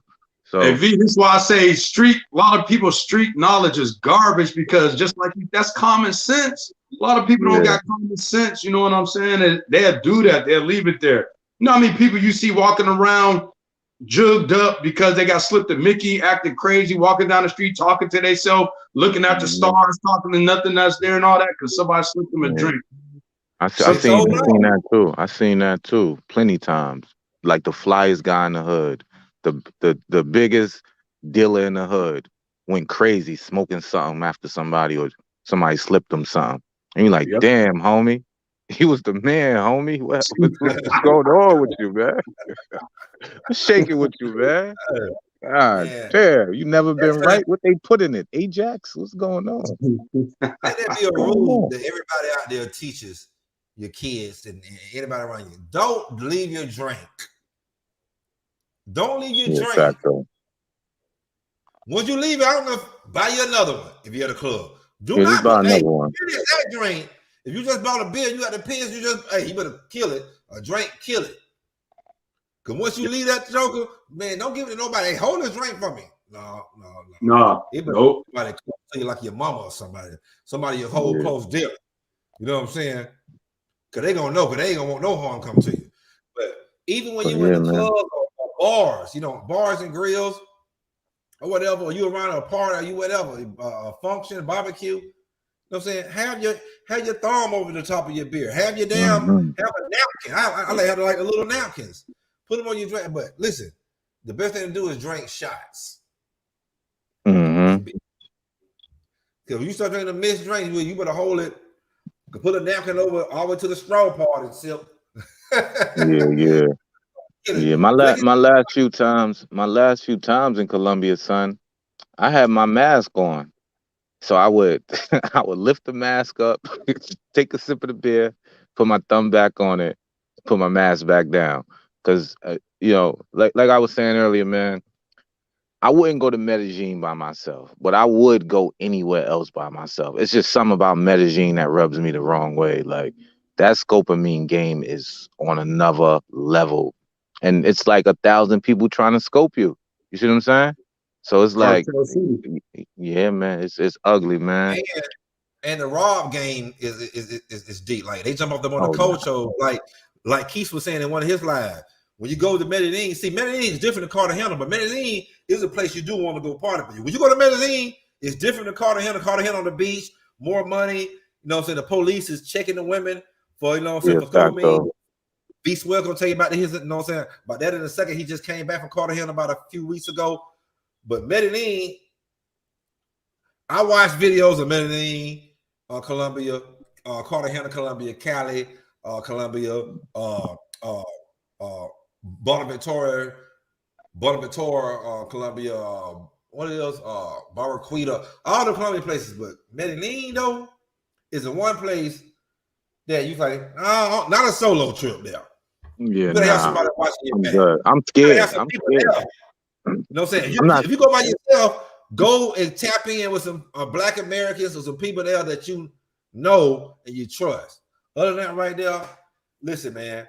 You go to the restaurants, make sure you and your people don't eat on the outside. Go inside and sit in the back. Or if they got an upstairs, go up there.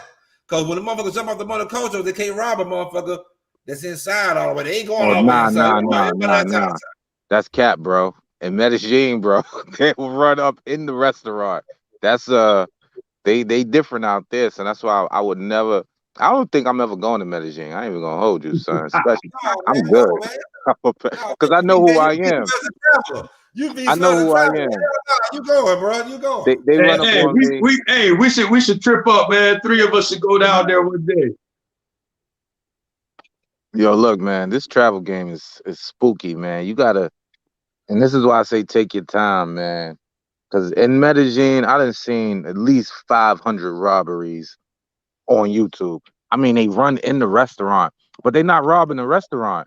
They just robbing you. They leave the whole restaurant alone.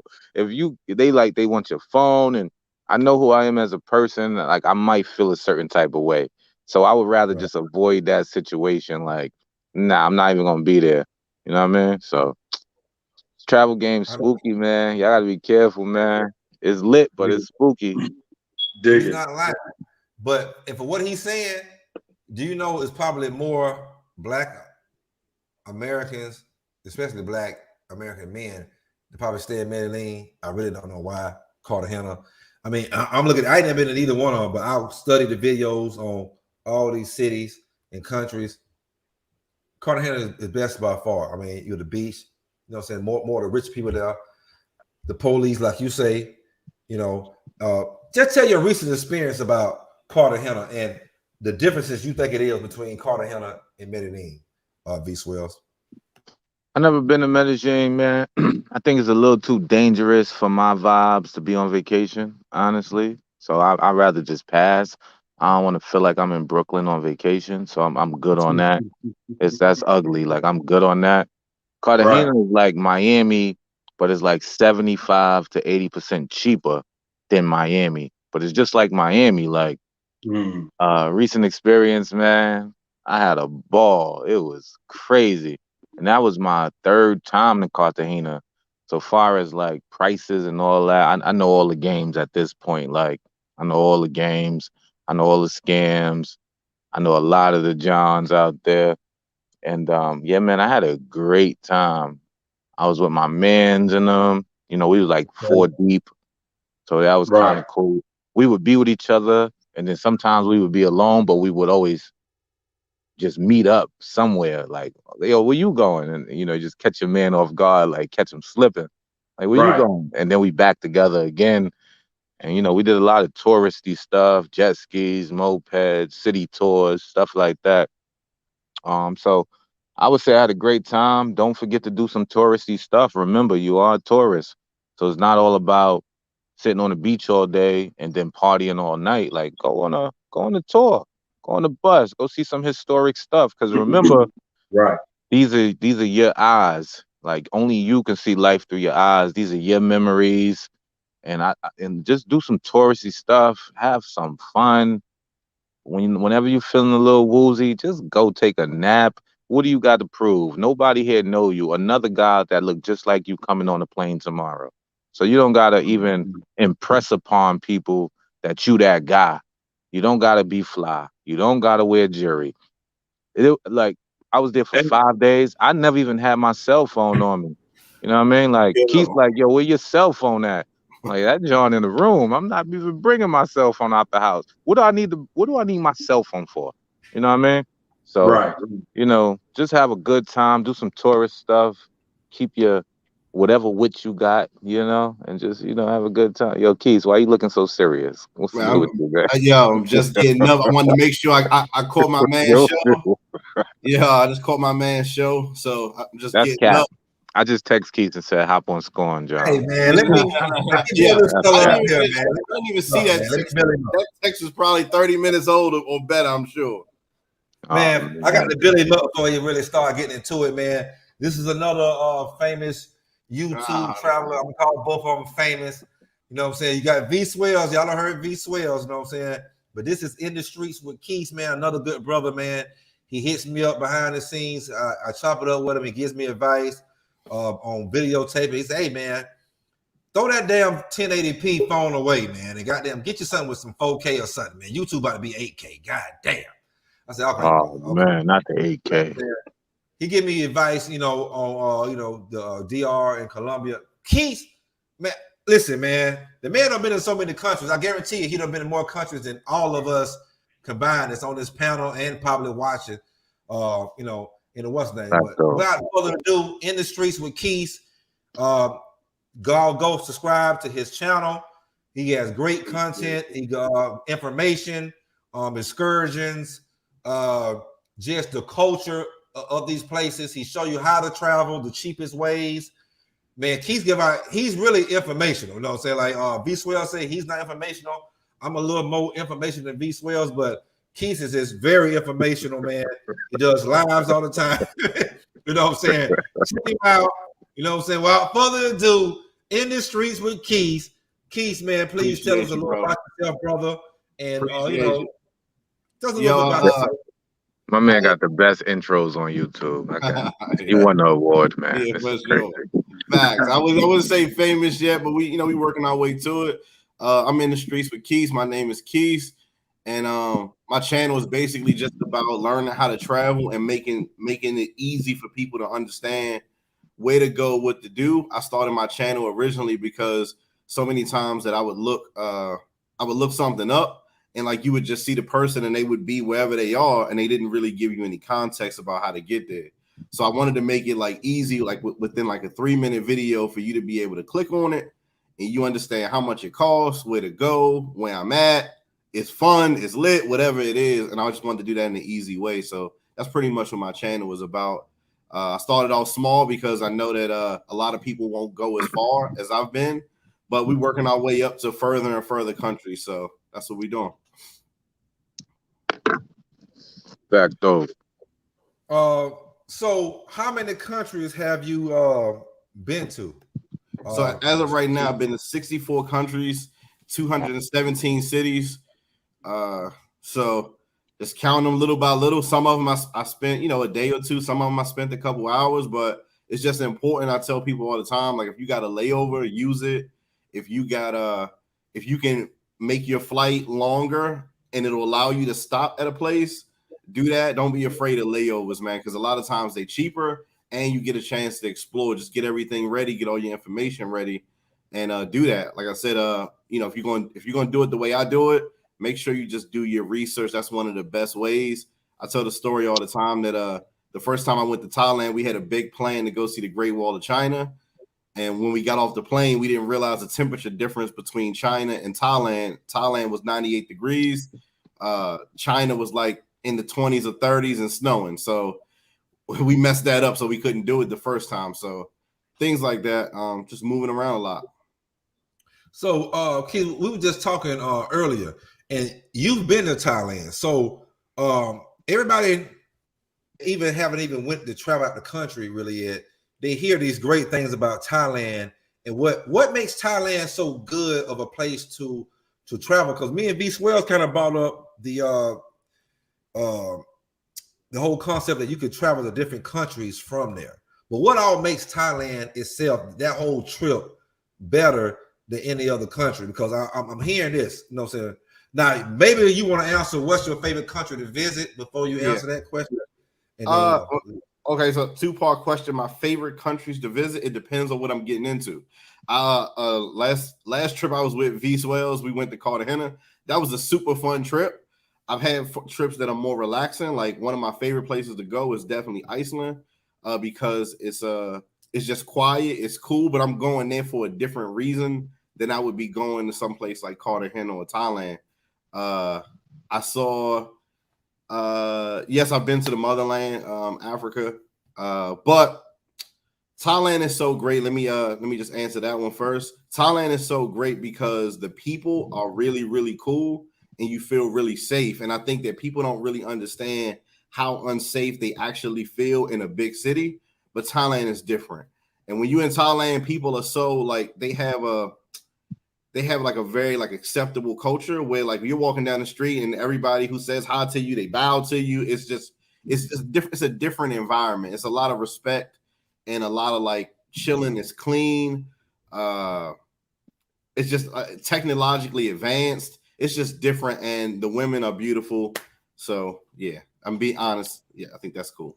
So what are some of the cities that you've been inside Thailand, because what people don't understand about Thailand too, Thailand people come in all colors, shapes and sizes. You have Afro people over there. You have, I mean, they don't look like regular Asian people, like, you know what I'm saying. They're very variety. But what are some of the cities that you've been in Thailand, and which one is the best one that you would say by far? So I've only been to 3. I want to go to 3 of them. I want to go to 4. The 4th one, which is Chiang Mai, but that's a little bit quiet and out of the way. I've been to the 3 major that I feel like the 3 ones you have to go to, and that's Bangkok, Pattaya, and Phuket. The thing about Thailand is that they're real big on skin bleaching, right? As soon as you get off the plane, everywhere in Thailand, they'll have skin bleaching, like billboards, like it'll be on the back of a milk carton or anything, like because it's an economic thing. So where they view like the darker people, those are the people that typically work outside, and the richer people are the lighter people who are inside. So a lot of people who like a lot of women, they'll try to stay light as possible, but for some people who work outside, it's just nothing they can do. But of course, I love black women, I love darker women, so I'm cool with that. So I'm cool with the darker women that I come across. So you can find dark women all over the place because it's so hot. The sun is almost oppressive some days, especially in the summer. So I've been to those 3. Bangkok is basically like the capital. That's your more like New York City, Medellin type place. Pattaya is more of the, lack of better words, maybe a Cartagena, maybe San Diego type vibes, maybe if you look at it like that. Just a lot more crowded. And then the Phuket part is like basically a private island, basically in the Bahamas is what it feels like. It doesn't have a whole lot of... Phuket is where they shot that James Bond scene, huh? They have James Bond, the island, and it's famous for Leonardo DiCaprio, the beach. Each place to get to in the country, you probably could pay like $20 to $40 to fly to that part round trip from another part. So we actually did those. The first time I went to Thailand, I only went for 72 hours. And in 72 hours, we hit each part of that. So it's easy to get to, so you can experience it all when you go. And I'm hoping y'all come next year when I go. Most definitely, man. If we you already know, man, we do that trip. Cartagena, man, in a few months, man, it'll be all good, man. That's a nice mic, by the way. I feel like I need that mic in my little setup right here. Oh yeah, man. Like I want to go with the Georgia Bulldog color. I'm a Georgia Bulldog. Yeah, I like that mic. Black and red. You know what I'm saying? I know it go good for you. You love black and red, so Yeah, I would love that. On the same page with that, Man, that was the most long-winded answer in the history of the Scoring Black Man channel. Hey man, what's going on right now? You got to give out great information.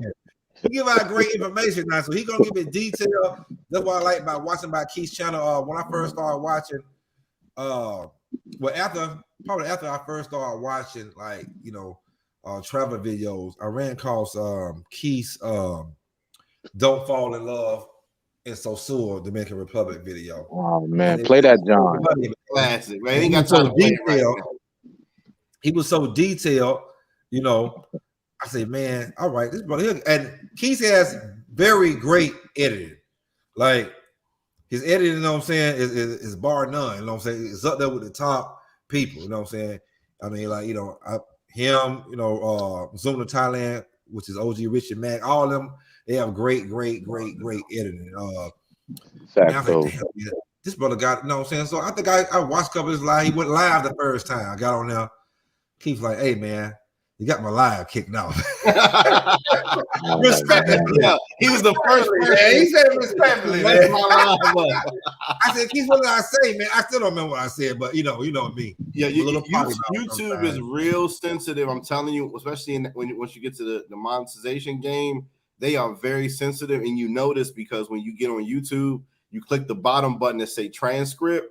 And every little word that somebody said on that live is basically typed out. And that's how they easily go and say, oh, he said that. no money for you, basically. So just be careful, for sure. Right, definitely. And we pushing towards that. We have like about 770. You gonna get there, man. Keep almost pushing there, on. man. About 170, you know what I'm saying, in 1 month, man. So by end of October, I plan on being, you know what I'm saying, we're gonna be at 1,000, man. Fire Talk Radio, man. Y'all subscribe. Brothers of Dog Israel in the streets with Keys, Ray Guapo. Keys, man, I want to ask you, brothers. Well, first of all, I'm gonna ask Keys one more question, man. Hold on. Before I get too far, let me make sure I touch on the last conversation because I was listening in before. Go ahead, brother. Like I said, I was just getting up. With the whole Medellin thing. Oh man. Medellin, you definitely got to be careful for sure. And as Ray said, take your time. A lot of my subscribers that I've been seeing who might have a problem or something in another place is because they're trying to move too fast. Some places it ain't for your first time traveler. Sometimes places ain't for you to go to by yourself. I didn't go to Medellin by myself, and I still almost got drugged. So just be careful. I know a lot of people watching these videos, and just think they can just, if I can afford it, I should go, and that's just not the case. So hey, please, respectfully, please, please tell them about almost getting drugged. He has a video. Y'all go subscribe to his channel, but I want to give him a quick breakdown of what happened in Medellin, man. How you almost got drugged? So basically in Medellin, you got to watch out for mainly the times that people get drugged is with their drink. As Ray Guapo said, keep your finger over your drink or whatever. I don't drink or I don't smoke anything. So I'm usually in that safe range. This one particular time, all these clubs in this section, at one time, they only had one main club, basically, and that was Gusto's. But now all the other clubs on the side, it actually changed from the first time I went in 2018 to this last May. It changed a lot. It actually got a lot more people. So anyway, long story short, I was in the club. It's smoky. Music is on. I'm roaming around because I'm filming. I'm doing my YouTube thing. I decided to sit down. My boy is still standing up, but he's a little bit distance from me. So it looks like I'm kind of by myself, but I'm just chilling. I'm in the back, kind of like where the bathroom is. So this chick walks up to me and immediately like tries to put something like inside my mouth, like right on my lip. And I hurried up and just like stiff armed her, moved her away. And then once that happened, I told my boy to come outside. Came outside, and you could see how people was coming outside, like looking like if I walked to the left with my boy, because I had like a little drink to like wash my mouth out, they would walk to the left. And then I would go to the right, and they would walk to the right, like kind of seeing if I was woozy or not. But my hotel is right around the corner, which I always say, stay clean and close. That way, if anything happened, you can get right to your hotel. I went in the hotel, washed my face off, and I was good. But there was no reason for a chick to walk up to me and try to put something like on my mouth or in my mouth. Pause. So, hey, Keys. Go ahead. Did she put her finger in your mouth? Is what happened? yeah. Not all the way in my mouth. I wasn't sleeping like that. But I feel like you try to tell us something, but you leaving something out. Nah. She got right on my lip, and she did it. The way she did it was like even odd for a chick to put her finger in your mouth anyway. Like somebody would probably just stick it like that. She did like this and came across. So she's gotta get it all the way across the mirror. See, and something you want to buy from the CVS's and the Rite Aids and everybody else. Get you some pills called activated charcoal pills. Buy those. Carry those with you, along with what Keith said. Put me on the probiotics too. Probiotics help your digestive system. Start taking those 2 or 3 days, or 3 to 5 days before you start going to these foreign places, because you're gonna be eating ice. Don't drink any water. Buy bottled water. Yeah, for sure. Brush your teeth with bottled water too, Negroes. Okay, a lot of these places you're not used to their water, and just because you eat something that they don't rinse off the fruit and the vegetables and cook the meat in, that's what the probiotics for. The charcoal pill also, if you get poison, the activated charcoal pill, it attacks substances that don't supposed to be in your body. So you buy those are vitamins. So you take those with you. If something like that happened to the brother Keith happened to you, you know, run back to your place like he did. Take them activated chocolate pills. He was running. He was running. The brother that got the brother that got you know what I'm saying, they got his beer, you know what I'm saying, with that zombie drug. What is it called again? V swells? Scopamine. Hey, he took some afterward. He said he was fucked up for a couple of days. Excuse me. Like, he was messed up for a couple of days. 3 days later. Like, that's crazy. But you got to take that thing immediately. See, he didn't take it to the next morning, so he was already in it. You know what I'm saying? Activated charcoal pills, probiotics, you need those. Now, Brother Keith, what is the best place? DR, Dominican Republic, or Colombia? Oh, man. Colombia. Why would you ask him this? It's definitely DR. 100%. 100% DR. It's just not even close. It's just, like, it's almost laughable when people like try to say Colombia is better than DR because it's just not. It's just not. And why would you say that DR is better? Well, there's no argument that it's safer. There's no argument to that. And if I'm gonna leave my city where, you know, we got homicides and we always up there, if I'm gonna leave there and just to go somewhere and dodge other stuff and be unsafe, I can't really recommend that that's better than a place that I could go and just be regular with minimal drama and minimal like danger. So DR is definitely better. Both of them have beautiful women. DR, from what I can see, the beaches are better. Like I don't know. I can't vouch for Colombia. Colombia is cool to visit, but it's just not better than DR.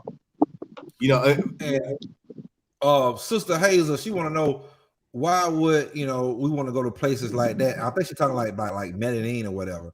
But I mean, just what we talked about earlier. It's a lot of Black Americans that stay in these places, and so you kind of want to be around your people. You know what I'm saying? You want to be around your people. You want to, you know what I'm saying, be able to be around Black Americans and Americans, period. You know what I'm saying? A lot of these places. But though, you would say that Thailand would be your number one place to visit. And if you were to move out, because I know you kind of like, nah, I don't want to stay out the country. But if you were to move out the country and to visit, Thailand would be your favorite place to stay and visit? Thailand would be the number one place I would recommend for people to go and where I would stay. Like I said, the technology is crazy. I saw phones and all different types of stuff out there, like the movie theater, like it like when it's raining inside, when it's raining in the movie, mist and stuff like that happens in the theater. It's different out there. Like if you see somebody running through grass, they'll pump in the smell of grass inside the movie theater. Like it's just different, like levels of technology. I swear. Oh, man. Yeah, the first time I experienced it's called a 4D theater.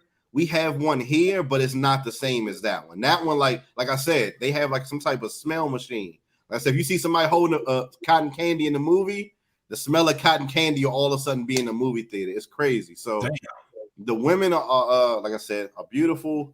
It's safe and like, you know, it's relatively cheap. Like I said, I had like a bowl of rice with shrimp, teriyaki sauce, and that was like $1 meal, like a regular $1. You give them $1, you get a bowl full of rice and shrimp on top, teriyaki sauce or something like that, like a sweet chili more than that.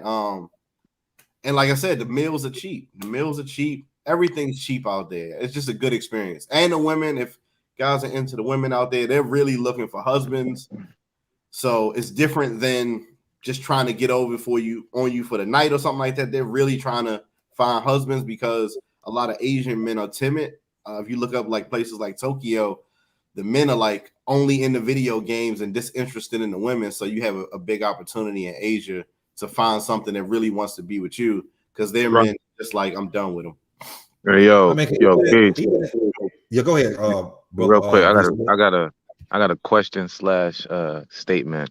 Go ahead. Based on what you just said, man. You know, in Tokyo, would you move out there to be like a male adult actor?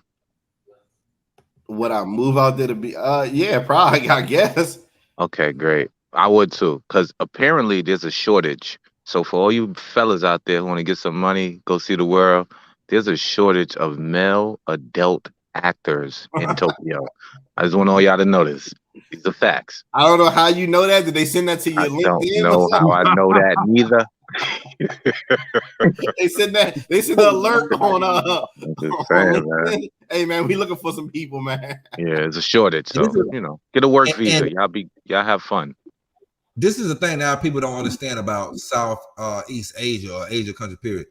It's a lot of us over there. I've been, like I said, I've been in Japan, Korea, you know what I'm saying, all during the military, and you'd be amazed at how many Negroes, the same blood that runs through your veins is over there. You know what I'm saying? Half of them, a lot of them might have Asian moms or whatever, but they got a Negro daddies. They black as me and you, afros, braids, and every damn thing else. And then there's a lot of just Negroes, period, that stay over there. So those countries, and they treat the Negro man and the Negro woman, they treat you very well. You know what I'm saying? With respect. You get treated with respect in a lot of those countries. And that's why I like brothers like Keith and other brothers. I mean, everybody who out here who goes to Thailand, they like, man, Thailand the best. And then they talk about, Cambodia, the Philippines, and you know what I'm saying, and other little Southeast islands and stuff. They're like, yeah, those are the best countries to stay in because you don't get foreign gringo price. You're getting the most bang for your buck. Like Keith said, you get a bowl of rice, teriyaki chicken, and some vegetables for a damn $1. Yeah. I mean, like I said, you can live literally, $150 a month. That's going to take care of your food, probably groceries and going out. Yeah. So, and it's the safest. And it's the safest, right, Keith? Yeah, and well, not the safest, but it's definitely more safe. Iceland is rated as the safest country every single year and the cleanest country every single year for like the last 10 years. So that's safety on a different level, but it's kind of boring. But when I think of Iceland, I think of Miss Doubtfire or something. Robin, what's his name that died? Robin Williams. Yeah. Miss Doubtfire.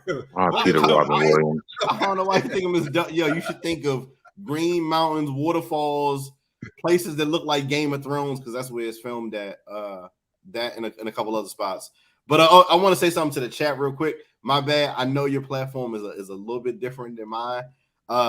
Yes, I am a big proponent of dealing with our own women. I say that all the time on my channel.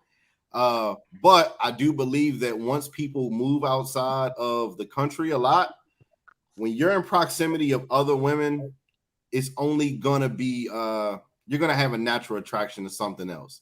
But I understand. So yeah.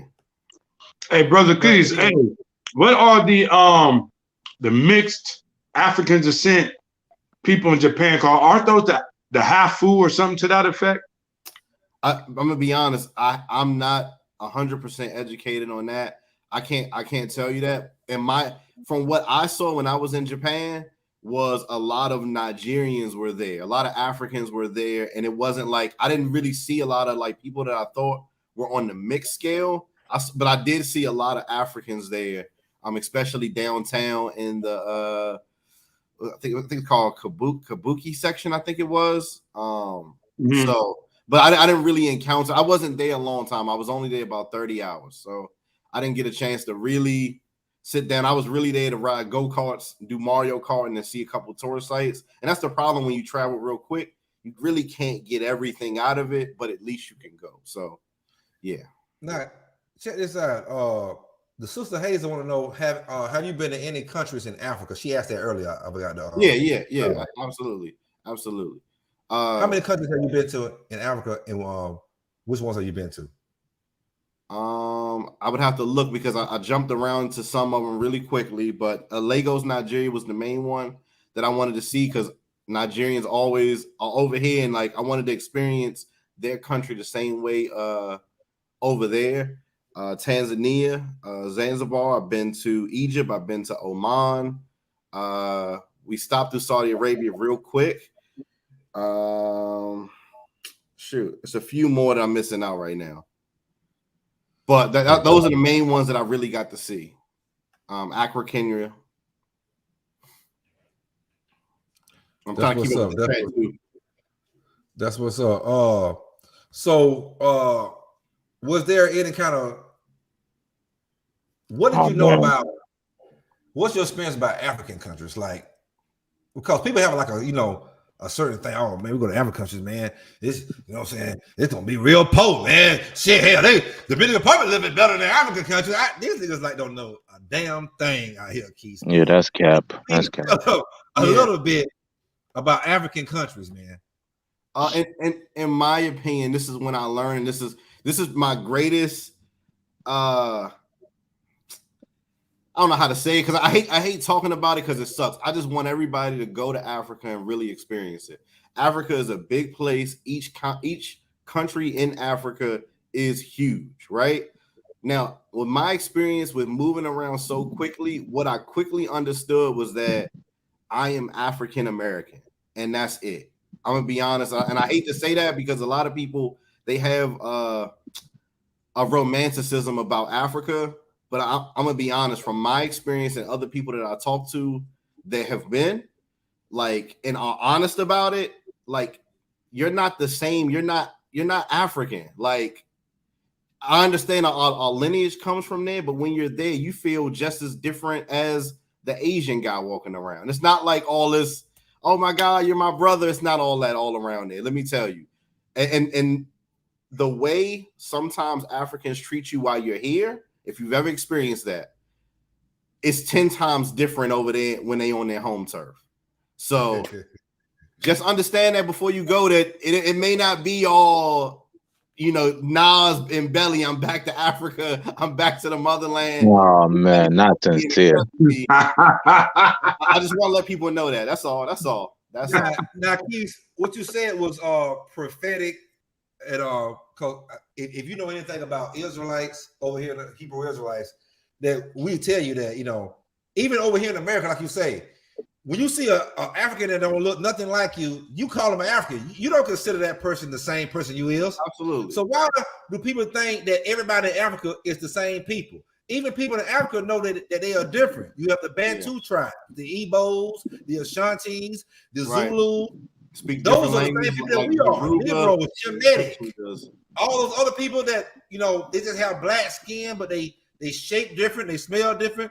Those are Hamitic people. So that's why we get so mad when people say, "Oh no, we sold our own people." No, we didn't sell our own people. We were sold by another nation of people that happen to have melanin skin. Yeah. They know it's a difference, and we know it's a difference. But we're not talking.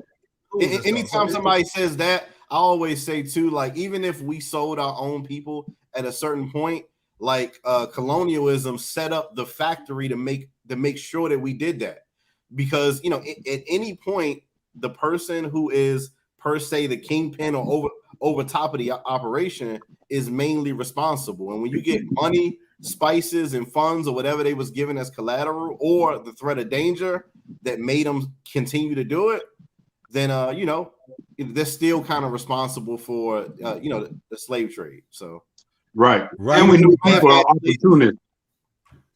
Say what? I said, plus we know people by nature just opportunists too. Absolutely. Yeah, you give them a way to sell something, they'll start selling it more. The person who invented the cotton gin to make it easier to process cotton didn't envision that would just bring on more slaves to process more cotton. You know what I mean? It was to make the job easier, not to spread slavery more. Mm-hmm. Oh right. Man, it's getting deep in here. It's deep, man. So Brother Keith just brought out some prophetic. He just brought some prophetic shit for y'all right now. He's just telling you, man, Keith's the problem. They're not poor, but they're not going to accept. Everybody not going to accept you too, because they over there, they know the difference between each other. That's why they separate each other. You don't know, we don't know because we're in the matrix that they separate each other. They know, all right, we're Bantus, we're Shemitic, we're this right here, we're Hamitic. So they know that. But then you think, oh man, they melanated. Everybody melanated is the same people. Well, you don't call the East Indians that's melanated the same people. So when you go over there, don't go in the mindset that you're gonna get accepted by everybody. Yeah, like I tell people, some places you got to go for vacation, and some places you got to go for adventure, and that's just what it is. And you'll either be disappointed with some places, or you'll be a lot happier with places. I never wanted to go to DR at all because I thought that was kind of low-hanging fruit, and it's one of my last countries I've been to. But after I went there, I actually loved it. So you never know what you're going to like and what you're going to be into. I never envisioned that I would be cool with being in cold places. But now I found that, shoot, I kind of like going to cold places. You just throw your hoodie on, your North Face, and get with it. Like, so, you know, don't. What I love about the DR, man, I can intermingle with my Afro Dominicans, even the Taino, because one thing about the Dominican Republic, that the Afro Dominicans and the Taino Dominicans, they all mixed. You can look at the Afro Dominican, oh, you got a lot of Taino in you. You can look at Taino, you know what I'm saying, Dominican, oh, you got a lot of Afro in you. And the Haitians, our South Passe, our Zoes, a lot of Zoes is over there. They on the same island. Shout out to the Haitians, South Passe to the Zoes, man. You know what I'm saying? We and we intermingle. You know what I'm saying? You know, yeah. One of the things I like about DR too, that is not debatable, is that the brotherhood over there amongst Black Americans is heavy over there. When you go to Dominican Republic, you got bars and places where you can interact with other brothers who are doing positive stuff, who have businesses. I learned more about small things of like crypto, like different types of crypto that I hadn't even like explored yet. Just being over there, being around a group of brothers who got their money right. Most of them got their head right. They've been in the game for a while, older than me. I'm 36. I meet guys in their 50s that, hey, I own this business. I own trucking. I do this. And that camaraderie, you don't get that in like other places like a Thailand or Colombia or any other place in the world, honestly. Facto. Man, shout out to Flip Flop. You know what I'm saying? He from Queens, New York. Shout out to Finger, man, from Haitian, man. We got a chance to intermingle. I got a lot of footage with Finger, man. Hey, man, some footage, man, I thought I was recording, man. And shit wasn't even recording. I was so damn mad. Was it on your phone? Yeah, on my phone. See, that's what I'm saying? I told you. The videos I recorded, I didn't even put it on 4K. I put it on full high definition. You know, it's a brand new phone. So I was like, oh, but it still showed good once I put it, you know, in the what's that, I could upgrade it to 4K before I put it on there, man. But yeah, man, shout out to, you know, Uncle Taylor Made, man, cause he give out the real of the real. He's still over there, you know. Giamo, you know, real good brothers still there, man. Right. Zoom to Thailand, man. Richie Mack, man, you know, he told me, he said, brother, man, you ain't got to pay. He said, man, I paid $500 for a 3-bedroom, 3-bath with a pool. And you go look at his shit nice. You know what I'm saying? Fully furnished, bills included, Wi-Fi, all that stuff. You know what I'm saying? And that's if you just want to go and stay for a month or two. Some people retire, man. You got money stacked up. You want to get away for a while. Get away for a while. You know what I'm saying? There's nothing wrong with that. You know what I'm saying? There's nothing wrong with leaving out the matrix. But this is going to lead to my next question. But before, and the next question is going to be about why all the hate for the passport bros, the travel bros. But before I let y'all answer that question, I'm going to let Brother Don Yehuda and Brother Zadok, the Brother Don Yehuda, ask y'all any questions they even want to ask y'all before we get into that. Yeah, I just have one question because we brought it up earlier with Swells on here about multiple streams of income. How important is that piece about multiple streams of income and facilitating traveling around the world? It's one of the most important, because if you don't have your money right, it's hard for you to move around. It's hard for you to say yes. And if you want to travel the world, like money brings you speed and convenience. So a lot of times with traveling the way I've traveled, sometimes you may have to take a more expensive route sometimes to get around faster than a least expensive way. So for example, when I went to Thailand, we only had 72 hours while we were there, and to get from Pattaya to Phuket, or from Phuket to Phi Phi Island, you could either take two routes. You could take a speedboat for $45, and that would get you there quick, or you could take some ferry that took you like 4 hours. So it was like, you know, stuff like that, like your time is your money. So with me, I try to always improve my streams of income, whether it's looking at stock options, whether it's crypto, whether it's selling sneakers, whether it's selling some of your old items, you got to have some type of stream of income. YouTube is one of my newest ones now. You got to have multiple ways to bring in money, because that'll make your travels more comfortable, and that'll make life more comfortable, because I always say you can't travel your way into happiness. You got to have things right at home, and that way you'll enjoy traveling a lot more. So yeah, and that kind of segued into my last question, which was, I was going to ask you, what do you think, just from your experience, the people you talk to in your travels, which are some of the best introductory maybe sources of income, online or offline, that people could utilize in order to facilitate their traveling experiences? Hold on, ask that one more question. I'm sorry. What are the best introductory ways to? Yeah, for people that, you know, looking to travel and they're just working a 9 to 5 and they're hearing this information, just from you talking to various people, because I heard you say, you know, you got introduced to other forms of crypto and things of that nature. So you're talking to people who have knowledge of incomes and sources of income and revenue. What would be the best start off revenue for somebody, from what you've seen or talked to somebody, that somebody just getting their feet wet could jump in the game and do to facilitate traveling? Okay. So, oh, go ahead. You got a question here? Oh, I will say basically like digital nomads and stuff like that. Go ahead, Keith. Yeah. So a lot of times you run into people and they have retirements, and they were able to put up money like to invest in different things. Like I tell people all the time, when I went out to San Diego and I saw the Teslas, I immediately put my money in the Teslas. I immediately put my money in the Dogecoin.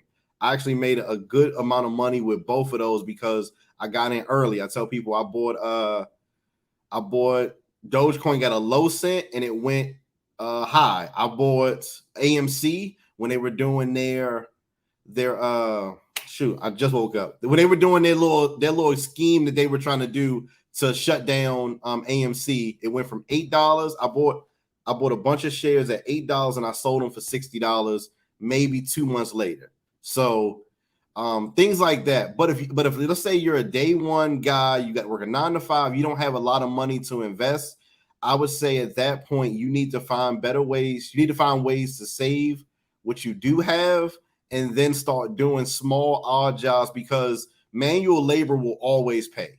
So whether that's detailing cars, whether that's doing DoorDash, whether that's doing Uber Eats, whatever you got to do to just grind it out so you can get that bulk of money so that you can invest or either take it to travel, that's something that anybody can do. If you got a car, sign up for DoorDash.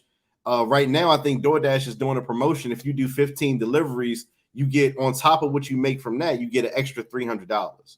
So things like that are ways that you can get jump started if you only work a 9 to 5 with getting a bulk of money where you can invest it in something else. And I feel like most of the people I run into, they're investing in stocks and they're taking money and, you know, either trying to make companies. But I say manual labor will always pay. So that's my answer.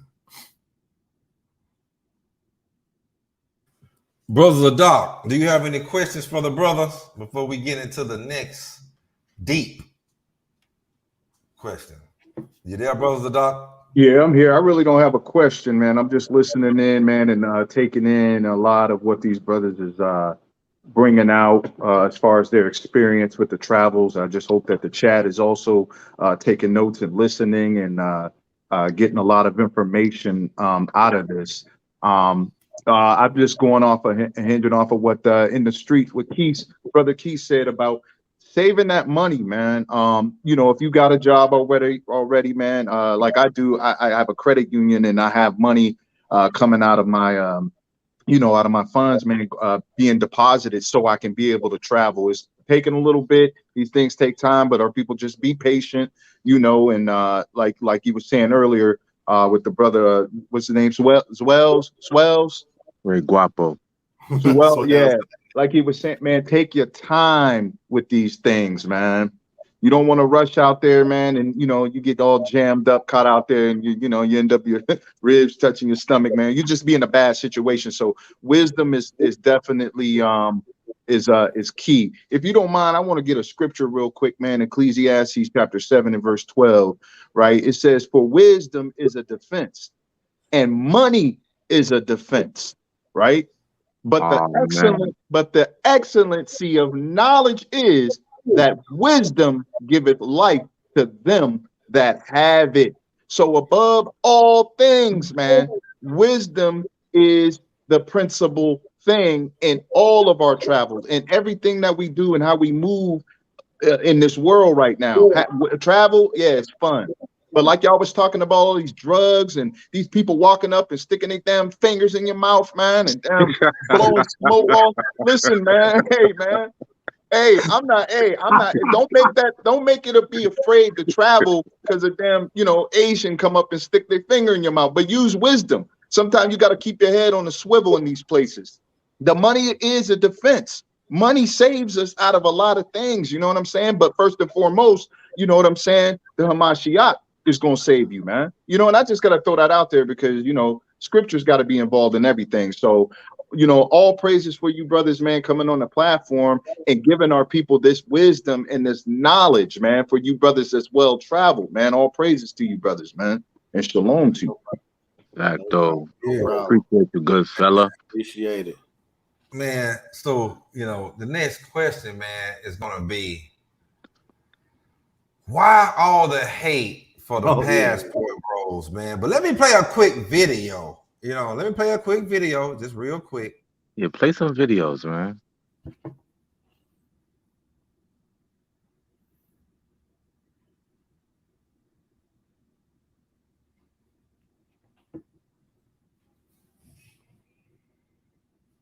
They do not want you to hear this. Oh my God, Otto is actually legit. I don't know, I'm not sure. Departure. We don't these videos, right, of these men who's apparently getting their passports and they're leaving. They going elsewhere to find their wives because they can't put up with us. I'm just wondering who the hell asked them. Did we ask them? Why do they feel the need to announce their departure? We don't want to know. We don't care. In fact, we're happy for you. We'll help you pack. If you're doing that, it screams cowardly to me. But trust me, this is not an L for us. This is a W. Nobody's targeting men. Nobody's targeting black men. We're targeting misogynists. And women are finally fed up and holding men accountable. Most of the women who passport men would never be attracted to are the ones making videos. And this ain't gonna be on all of that. This is gonna be very serious. Notice how she said it's cowardly for us to go overseas, right? Notice how she said it's cowardly. So you see how confrontational and abusive women are, and people never call them out on that. To be up in her face arguing with her is strength. Her saying and being very verbally abusive is strength toward me, and I'm supposed to take it. Us not having options and her dictating our options the way she's speaking in this video is cowardly for us not to want that, to be combative and all of that type of negative stuff. You see how they think? This is why men have chosen to go overseas.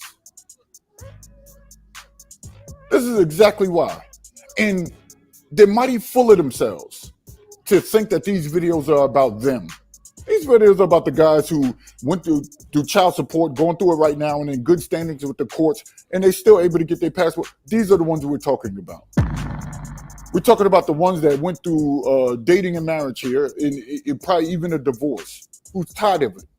They're exhausted. They want something different. We're talking to them. We're talking about the guys that spend thousands upon thousands of dollars in the dating market here. We're talking to them who are tired of spending so much money. Got to buy a woman's affection and all of that. See, and I could go on and on about the guys we talk. You're mighty. See how the entitlement falls in, and women in America being full of themselves to think that these videos are about them. And y'all got to announce it. You live a sad, sad life if you got to interject or put yourself put yourself to be part of any of these videos that we're talking about. We NOMP over here, nothing over my passport. That's this group. And many others that follow our discipline, our decorum, and all that stuff that we preach over here. I say, Brazil, yes. Those are the guys we're talking to. Yo, somebody about to be Those are the triggered. guys we're trying to wake up, who want to put their head down and work. They don't want to deal with you. Our passport, our choice. Man, I like that. NOP. I'm about to Yeah. go off. Passport. Nah. Man, shout out to him. Hashtag nah. He said my passport, my choice. I never heard that before. Oh man, what's going on over here? Over the past 6 months, we have been investigating as well as exposing the truth behind all of these food processing plants.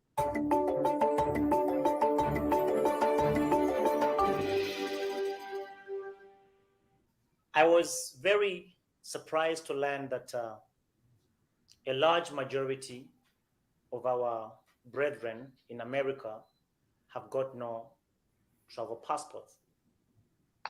And I would like to direct this message to all, people of African descent, especially in America, even in Europe, in the Caribbean islands. I'm not sure what the situation is there, but I know that many people have been deceived, continental Africans inclusive, by the systems through which we have been raised. The systems of oppression that we have been raised through, by the systems of education which have brainwashed us. So I know that people are very reluctant, not voluntarily, not intentionally, but people are very fearful, especially our brethren in the diaspora. They're very fearful about Africa because there is a lot of things that they've heard about Africa, that Africa is full of lions and zebras and elephants everywhere. It's full of kids on the streets with balls begging. That it's just like a very large jungle, a very large forest, and it's so full of disease. And when you go to Africa, you will fall sick. There is Ebola. There is all these, different kinds of, psychological weapons that have been deployed to specifically kill your appetite to reconnect to your motherland. And for this reason, I assume many people have not bothered to get their passports. I've spoken to many, many people. And every time we get to the point of, okay, I would like to invite you, come over. You guys come over, get organized and come, let's explore what we can do together. And then the next thing is, I'll get my passport. So I'm always like, so how, you don't have a passport? And then they tell you, I've never been out of America. And I say, Africa welcomes you with open arms. This is your motherland. Please get your travel documents and prepare to come for just to keep, so your feet can kiss the ground. Embrace. Oh man. Hey man. All right then, man. Hey man. Oh man, hold on, man. Hey, listen, man. Y'all seen the first video, y'all seen the second video. The first was more like, hey, you African Americans, I told you only 40%, so 60% of Americans, period, do not have their passport. So think about how many African Americans out of that 40% actually have it. You niggas don't want to leave out your own neighborhood, your state, your borough. Damn, you niggas want to leave out your damn region. Right? Man, there's people out here watching there right now in Phoenix, Arizona. They ain't never been to Las Vegas. It's a 4-hour drive. Yeah. I mean, I respect everyone's opinion. I truly do. But the black woman who was just speaking, the only issue I got with what she said, I mean, she could say what she wants. I don't care. I don't owe her. I don't know her. What she said. I got every issue. Yeah. The only thing I really got an issue with is she called us cowards. And from my experience and from my observations, black women are the only women who call their own men cowards. I never heard it before. I don't hear it. I don't see it. But I'm not saying that to say that I don't love all women. I got a few black Johns myself. But That was a little intense. That was ultra aggressive. Like a cow would howl because I want to see new faces and new places. That's the only issue I have with her, and it's just like a recurrent issue with a certain race of women calling their men cowards, and no one else does it. No one else. So I don't But know. But see, everything else this she the whole said, thing whatever. about I don't that, care. B Swell. This whole thing about it. When they see black men, right? Black women been having their damn passports, and we could Google Jamaican clay. Hey, what you brought that up? Jamaican clay The Jamaican booty rug. booty rug. They been just Google women, American women. Period. They got old white women, old black women. Black women are going to these places, black, white, whatever, and they old, and they getting some old, and they getting rotted down. So why all of a sudden when it's a black man going to these places, it's a problem. Can I give my answer? Go ahead, brother. In my opinion, I think that what she said was not true. I think people do care. This whole idea that you don't have to announce it. We live in a society where we announce everything we do. Every meal, somebody taking a picture of, every time they get a car, promotion, anything, everybody's just telling everybody the information around the clock, right? So, in my opinion, it only comes from people hate when other people have more options. I think a lot of women would like men to not have as many options. But if it looks like you having fun, sometimes it's like a kid. When another kid sees another kid having fun with their toys, they immediately upset, even if they weren't thinking about that toy at that time. It's the same way as it is here. A lot of them are being put on notice that, hey, a lot of the men that you would consider qualified, the ones who have disposable income, the ones that have jobs and careers and retirements and benefits, are saying, you know what, I got another option. And honestly, that's a problem. And they don't want to address it because that would make them have to be accountable for their actions. Right. And Sister Weezy, no, I don't think Brother V Swells Ray Guapo misunderstood what that lady was saying. I understood exactly what she was saying. She was saying, you niggas is cowards. You don't want to deal with my masculine, loud mouth, combative ass. That's exactly what she was saying. You niggas don't want to deal with us over here. We're delusional. We feel entitled. And I'm not talking about every black woman. Y'all know that. Not y'all good sisters. Yeah, for sure. That's exactly what she was saying. I'm entitled. I listen to the white man in America. I'm in the Matrix. I'm Western Americanized. You niggas do not want to deal with me because you don't want to deal with my loud mouth, masculine, don't want to go to the gym. Sometimes my pH is off, ass. You don't want to deal with me. And because you don't want to deal with me, you're a coward, nigga. They do this all the time. These, you know what I'm saying? I'm not talking about the good women here in America. Like I said, man. Shame the black man and make, like, damn, we just got to be miserable, huh? Like I said, I didn't misunderstand what she said. I just pointed out what she said that resonated with me. That's literally the only thing I got out of that. Like, and if you look in other cultures, because we travel for culture, some of us travel for foolery, but a lot of us travel for culture. And you will never hear an Egyptian woman call her man a coward. You will never hear an Italian woman call her man a coward. And I'm not talking about the Egyptians and the Italians that live around you. I'm talking about in their native countries. You will never see an African man call her man a coward. It only happens here with African Americans. That's all I'm saying. That's all I'm saying. And it's, but I respect her opinion though. Like I respect all opinions, your opinion is your opinion, it's fine. But that don't mean I gotta listen to you and love you for it. It's over. Like, okay, that's how you feel. That's fine. You could go to Jamaica and, smoke some weed with a long dread head and have a good time. And I can go to Dominican Republic and smoke weed with a nice caramel John with a big booty and have a good time. Why are you coming at us? I didn't do nothing to you. I'm a coward. But it takes a lot of bravery to get a passport, go through customs, go to a foreign land, go back through customs, come back and be unscathed. That seemed brave to me. It's not for the faint of heart. Travel is not for the faint of heart. So that coward talk is cap. You know the other thing that's weird too is that we said I think that she was thinking he's leaving black women for heathen women. I don't necessarily think that. It's a lot of women that are here to the heathen women too. Like it's not just like all of like it's just good, clean fun over here. You know, good, wholesome fun over here. Come on, like we look at the videos we watch and everything like that. Again, you know, my desire is definitely to marry a black American woman for sure. You know, but you know, the thing that I found most weird amongst probably non-travelers is that they don't necessarily think like you could go to Dominican Republic and find your woman that's more Afrocentric, right?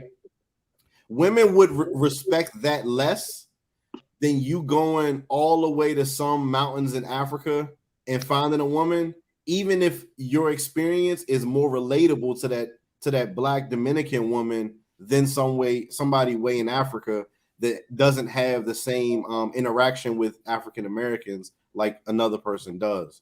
So it's like Sister Hayes say, right? Sister Hayes saying that only African American women understand their men, but what he's saying, what Keith was just saying, Afro-Dominican women can understand and relate to us more than a lot of Afro women over there that you might think is the same people that might not be the same people or might be the same, but they don't have the same culture that we have. They don't have the same experience with us. That's for sure. Because we're not traveling there as much. So right. They're not closer to us. Dominican Republic is closer. But if I say I married a woman from Kenya, people are like, okay, I understand that, but they don't understand Dominican Republic, even though Dominican Republic proximity is closer to America, and they're more related to us. Too, that not the Latino when the black woman in America here, you're going out the country. See, I told you, black people mind is kind of small mind. They think that the slave ships only stop here, Keys. They don't think that there's Negroes in all these damn countries that we're saying. Listen, I want y'all to Google something. Brazil has the most highest Negroes out of any country outside the continent of Africa. Yeah. More Negroes than the United States of America. But y'all think that the slave ships just only stop here. Let me try to tell you. Yo, Spawn, man. You how you feel about Kevin Samuels, RP? I feel good about Kevin Samuels. All thing I went at Kevin Samuels, he said a high value man is the only man that makes 6 figures a year for 5 years straight. Yo, Spawn, man. Can you play one of my videos, bro? Hey, I can share your screen for you, bro. You gonna want to put it up? Or how do you share somebody else's screen? I don't know how to do that. Yo, what kind of screen cards you got, man? But look, he got to hit the share. You got to hit the share. So the person that want to share their screen on somebody else's platform, they hit the share, and then it'll pop up on my screen at the bottom, like you coming on StreamYard, and then I click on it, and then it bring it up on the screen. Okay. But look, I got a video. It's called The Latino Effect, man, and it's hilarious. The Latino Effect. It's hilarious, and it's Kevin Samuels talking, and it's lit. And this is what I'm saying. Like, they get mad. They like Keith said, okay, he married a chick from Kenya. They like, oh yeah. But then you mess with a Latina and it's like, what? But Kevin Samuels broke it down perfectly. It's so lit. Like, they got a Maria problem. It's a Maria problem. It's not a also you gotta realize it's a mindset too, because whether it's domestic or international, you have to really ask yourself the question, do you have the mental capacity to overcome all of the generational damage that's been done to our people in order to even facilitate a good relationship? Yeah, facts though. Facts. That's super. I'm looking for it.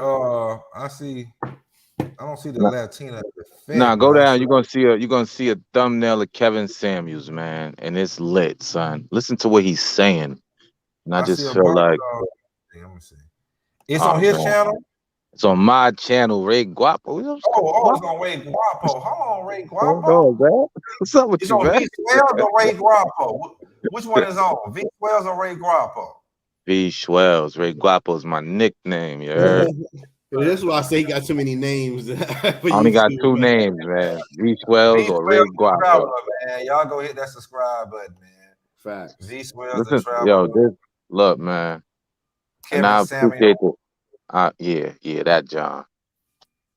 Hold on, let me type it in here, man. Yo, go ahead, V Swells, man. Talk, man. Go ahead, man. No, I was just saying, like, I appreciate the sister's opinion. Like, I never come at people for their opinion. The way you think is the way you think. But when you're just looking at America, how are black men cowards? Like, it's impossible. Like we don't got no food in the house. You wake up, you yelling in my face, telling me to go get some money. Okay, I don't got no job. I got 2 F's on my John, right? So I go out, I get a little pack, I hustle half the pack, I get locked up. Now you telling me what? I'm a bum? Hey man, she This said is she don't see no all initiated by you. She said she don't see no sisters on your channel, man. She see nothing but Kardashians. Jeez. Hold on. She's talking about Rod V. She's talking about V Swells. She said she see nothing but Kardashians. No, but is it a 2 minute and 11 second video? I got it right here for you, brother. Oh man, I don't know, man. Let me put it. I'm sorry, sister. I'm gonna walk down the block right now and record some sisters. They ain't gonna look nothing like this. Yeah. Hey, Sister Weezy go hard on the brothers. Sister Weezy go hard. She go hard on the brothers, man. All right, I'm about to play it. A lot of women, black women, need to understand something, that your biggest enemy is not a white woman. Your biggest problem is not not a white woman. Your biggest enemy is Marisol. Oh man. Your biggest enemy is the Hispanic woman. She understands how to season food. Oh man. She understands sensuality, femininity, and she was raised in a patriarchal environment. The difference between femininity and fake femininity is amazing. The Latina problem. Black women, you have a problem. Her name is Maria. Marisol. Love some brothers. And if you notice, they are the old, go to the old black side of town and you will see Hispanics. And the difference used to be that Hispanic men and the men of each group used to kind of keep each other out of the way. Now, interracial dating, intercultural dating, whatever, is not as taboo as it used to be. And when you're talking about what you bring to the table, these women are bringing tables. Oh, shit. Oh, my God. A lot of women get upset when you ask, what do you bring to the table? And these women are bringing tables. Adios mio, papi. How are you?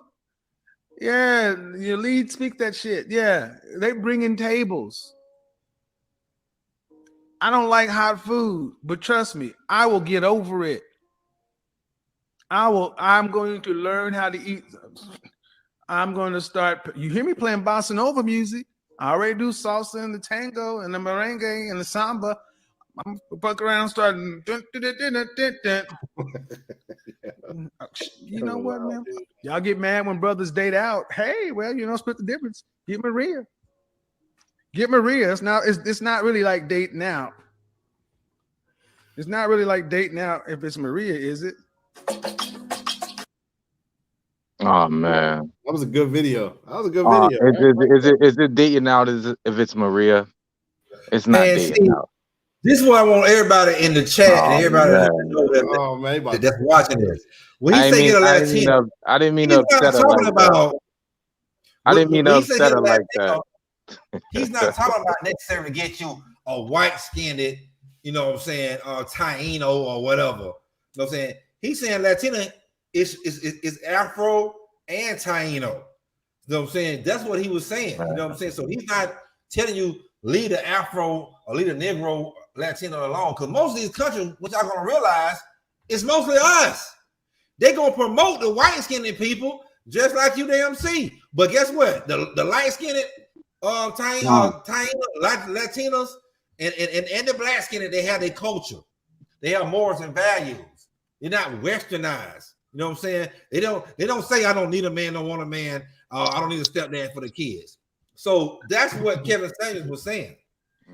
Hey, can I white-skinned Latinos? Can I interject a little bit? I've been watching the chat too. Go ahead, brother. only thing I want to add, and again, I always, you know, some people say I cape a little bit too much on my channel, but you know, Swells talks to me regularly. He knows that I love Black American women like with my whole heart, and that's what I'm going to marry. That's my desire. However, I do believe that a lot of men that y'all think that have that I'm not dating outside my race would fold like a lawn chair if they went to some of these other places. Proximity to some of these Latinas, go to the Venezuelas, the Colombias, the DRs, whatever. And I guarantee, like, just being in proximity, you'll find something that you like or love or whatever the case may be. However, also in the chat I see is Hazel says, but who is Maria trying to act like? And y'all need to keep it real on that panel. Now, let me say this. I've traveled all around the world, and what I understand and know is true is that this world is a mixing pot of culture, period. All the dancing and twerking probably comes from Africa, but also you got to think about it too. When I go to Miami Airport or Fort Lauderdale Airport, guess what I see everybody getting? BBLs. What is BBL? Brazilian butt lifts. So we trying to be like each other in different ways. So our music, our culture, listen, everything on the radio right now is Afro Latin beats. Everything on the radio is just a mixing pot of culture. So I wouldn't say that one side is trying to be like the other. We're just stealing stuff from each other. Every time I saw, when I was in China, I saw plenty of Black women over there buying this natural hair that was artificial from China, bringing it over here and selling it too. So it's just a mix of culture. So I wouldn't say that one side is trying to copy the other. It's just culture in the world. And I want to also add that go ahead. The Black young lady in the chat is the only one using the N-word. Can't else is using it. I think that's a guy. Yeah. That can't be a guy. If that's a guy, I'm out of here. I can't. Yeah, that's just a thumbnail of a lion. Oh man. Oh yeah. It's about K Judah. Oh no, that's a good one of K Judah, man. That's what I'm saying.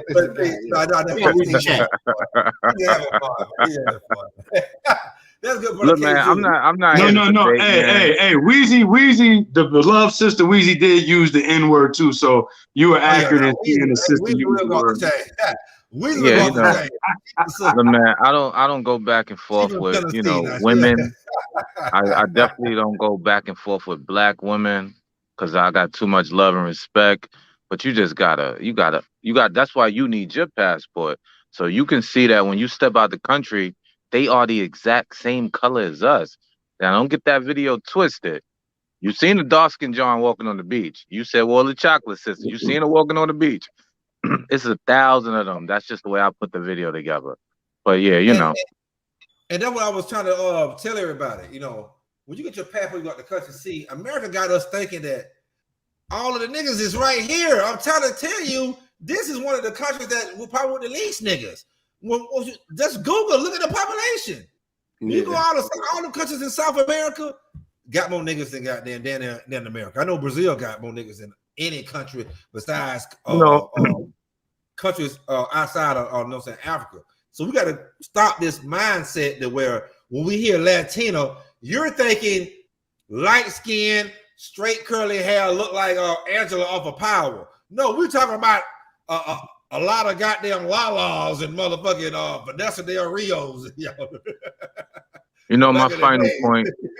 My final point, and I'll hop in and out, whatever. When we travel the world and we see all these things and we see all these people, and then we record it and we bring it back to our people, we get gripe. But we only get gripe from one group of people. Only one group of people. And it's not to replace y'all. It's just to let y'all know that the world is bigger.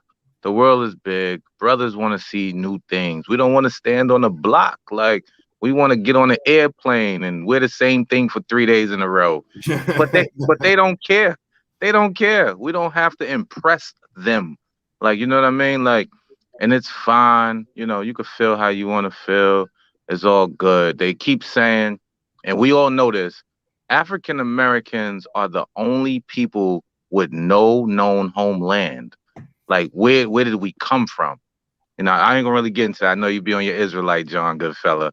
But look, for the most part, I don't know what country I came from. I don't know what boat I came from and what year it was. I don't know. So now that we exploring the world to maybe find out or to maybe find something better, we getting hate from who's supposed to be our queens. Tell me, what is that? What is that? Just because we going out and, you know, they said we were cowards, but we the ones exploring to go find out, right? The only exploring they doing mostly is to Jamaica. What's going on? Like, tell me something So they good. do massages, You see what I'm saying? Jamaican rides. Hey, I just seen a video of a red bone woman. Hell, the damn Jamaican men had to call the damn security on the beach. Y'all don't eat pussy. Hey, you know the Jamaicans don't eat pussy. Yeah. You better be careful with your words when you get monetized. They don't eat pussy. So you play with a Jamaican man, he ain't you play. He gonna tell y'all. It's just comic. It's comical to me. So the American black woman, they over there and they hounding them. Y'all gotta eat pussy. The motherfucker called the security on them. I think black American women would be surprised how many women over there look like them. The only difference is they speak Spanish. That's the only difference, bro. That's it. They look like you. They act like you. They trying to blame it on the YouTubers. It's not about the YouTubers. It's about pop culture. Black people created pop culture. We created it, so they gonna do whatever we do, no matter where we at, what we do. They watch TV too. See, they think they poor. They think they don't got YouTube. Like, yo, this is 2022. They see everything. Like, oh man, but whatever. Though. I digress on it, man. Get out the matrix. Listen, you're gonna see the same people we see right now. You can see a motherfucker look like me. I'm gonna be like, ¿Cómo estás? ¿Cómo te llamas? Yeah, you know how many dudes you know how many dudes I met in Dominican Republic that I thought was just regular African Americans, and like all of a sudden they start speaking like fluent Spanish. I'm like, oh, wait a second. Yo, what are you doing? Like, just surprising because they look like us for sure. Just speak Spanish. I agree with what Ray Guapo said. I've definitely been surprised by that. You're gonna be surprised. So we gotta get out this mind state when we hear Latina. That just means you stay in a country that speaks Spanish. You a woman, a Latina. You a woman that stay in the country that speaks Spanish. Negroes and every damn thing. You a Latino. You a man that's in a Spanish speaking country. That's it. Quit thinking it's all light and straight hair. And not to add, when you of a darker complexion in those countries, you definitely get treated worse. So let's not forget they go through the same prejudice and racism we go through. They just speak Spanish. They just speak Spanish. That's all I'm saying. Like, let me tell a quick story, bro. Let me tell you a quick story. Can I tell a quick story, good fella? Go ahead, good. All right, bet. So one day I'm walking. I'm in DR. I'm walking. I got 3 Haitian chicks walking with me. You know what I mean? I'm giving them cigarettes. I'm trying to learn French. They're teaching me something. The cops pull up. They ask all us for ID. Why? Right? There's Dominican chicks walking around, you know, lighter skin. They didn't ask them for nothing, but they pull up on us. They asked us for all our IDs. They thought I was Haitian. I had my flip-flops on. I was macking. So I give them a copy of my passport. They immediately say, which one of these is with you? Because I'm American. So I look at the one I was really with, and I'm like, she with me. And this chick is darker than a South African chick. She Haitian. So she with me. They took the other 2 to jail. What's that about? What's that about? What's that about? That's the curse of the Deuteronomy 28th chapter. Yeah, it's going through the curses. So the Negroes that go to the same damn things over here in America, they're going to the same things in all the Spanish countries, the countries in the Middle East, the countries in Asia, the countries in goddamn Africa too. Yeah, melanated, just like the Egyptians and the Israelites. So y'all got to get out this goddamn this skin complexion thing and think. Let me give him a little bit of information. Let me give him a little information on that, because you're speaking about the Latinos And the whole propaganda of them showing the light-skinned Latinos versus the melanated or the Afro Latinos that probably overpopulate a lot of these countries, right? So you have to do the homework on the term Latino. It comes from Latinos. So Black Latinos were Hispanized Black Latinos exiled to Spanish America, like Brazil and all those other countries in South America after having spent time in Spain. They're referred to as Negro Latinos as opposed to Negro Bazelas, those captured in Africa. The Ladino skills granted them a higher price than those of Bazelos. Black Latinos born in the Americas were Negroes, Carrilos, or Creole Blacks. So Latino or Latin just derives back to Black Spanish natives, especially around the time of when they was exiled out of those areas, Portugal, Iberia, during 1492, during the expulsion edicts that was given by the Pope and a lot of those kingdoms over there. So when you think of Latino or Latina, you're talking mostly historically about our people. Like Kevin Samuel said, you can't date outside of it's Maria.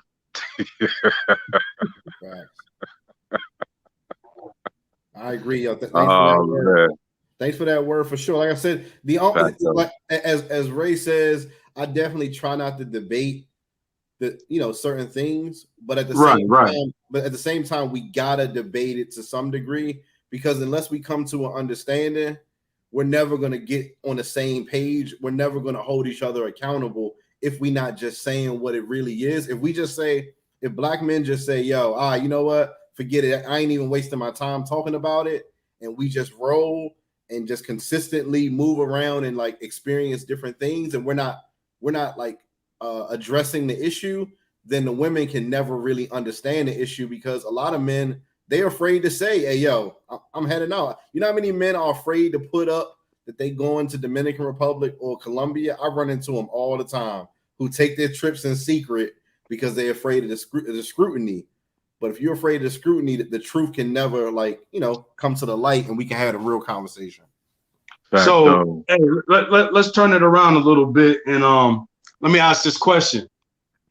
What was the best place out of both of you brothers, well, all three of y'all travel experience, what was the best place that you've been to by far, hands down? Ray, you want to take it away? Nah, you go first. Hold on, I gotta do something. Go ahead. You go first, bro. Bar none. Like I said, you gave me one day to live, and I only can experience one place again. It would be Thailand. Hands down. You give me one day and experience one place, it's going to be Thailand, and I'm staying with that. And I can't wait for brothers to really get there and go. And anybody who's been to Thailand, that I've never heard somebody who went to Thailand rate somewhere higher than Thailand. So yeah, that's on a lot of people to-do list. I mean, I've talked to a lot of people around here, and Thailand surprisingly was one of the destinations they wanted to get to. Yeah, if once you go, once you go, you won't rate anything else higher. I promise you. And again, you got a little bit of everything over there. When people think about Thailand, they think of skinny Asian women like that you see on TV, and it's just not true. It's the most travel. At one time, Bangkok was Thailand was the most traveled place in the world. 25 million travelers. So you got Russian women, you got African women, you got a little bit of everything over there, like straight African, like I'm from Cameroon or something like that. Women over there, you got darker Asian women that outside of their speech, you might just think they were regular Black women. Like, you got a little bit of everything over there. You got the technology, you got the safety, you got the culture, you got the beauty of the beaches. Bar none, I can't speak enough about Thailand. I want everybody to at least experience that once. Yeah, I'm gonna have to say, I ain't been to Thailand, but I do. It's this girl that works at this LA Fitness that I go to, and she's darker than me and beautiful as hell. I'm like, hey, damn, is you from Thailand? She said, yeah, I'm from Bangkok. I said, I'll probably go there in April. You know what I'm saying? We're in the streets with Keats and V swears to travel. You know what I mean? But she's like, well, any questions you have, you know what I'm saying, just ask me. You know what I'm saying? And she definitely, you know, probably Negro, you know what I'm saying, but darker than me. I mean, come on, man. You know what I'm saying? Y'all know how people don't say I was already over there and shit. But the place is the best place by far I've been to so far, and I ain't haven't, you know, touched too many countries. Like I said, I touched Mexico, Japan, Korea, Dominican Republic, Canada.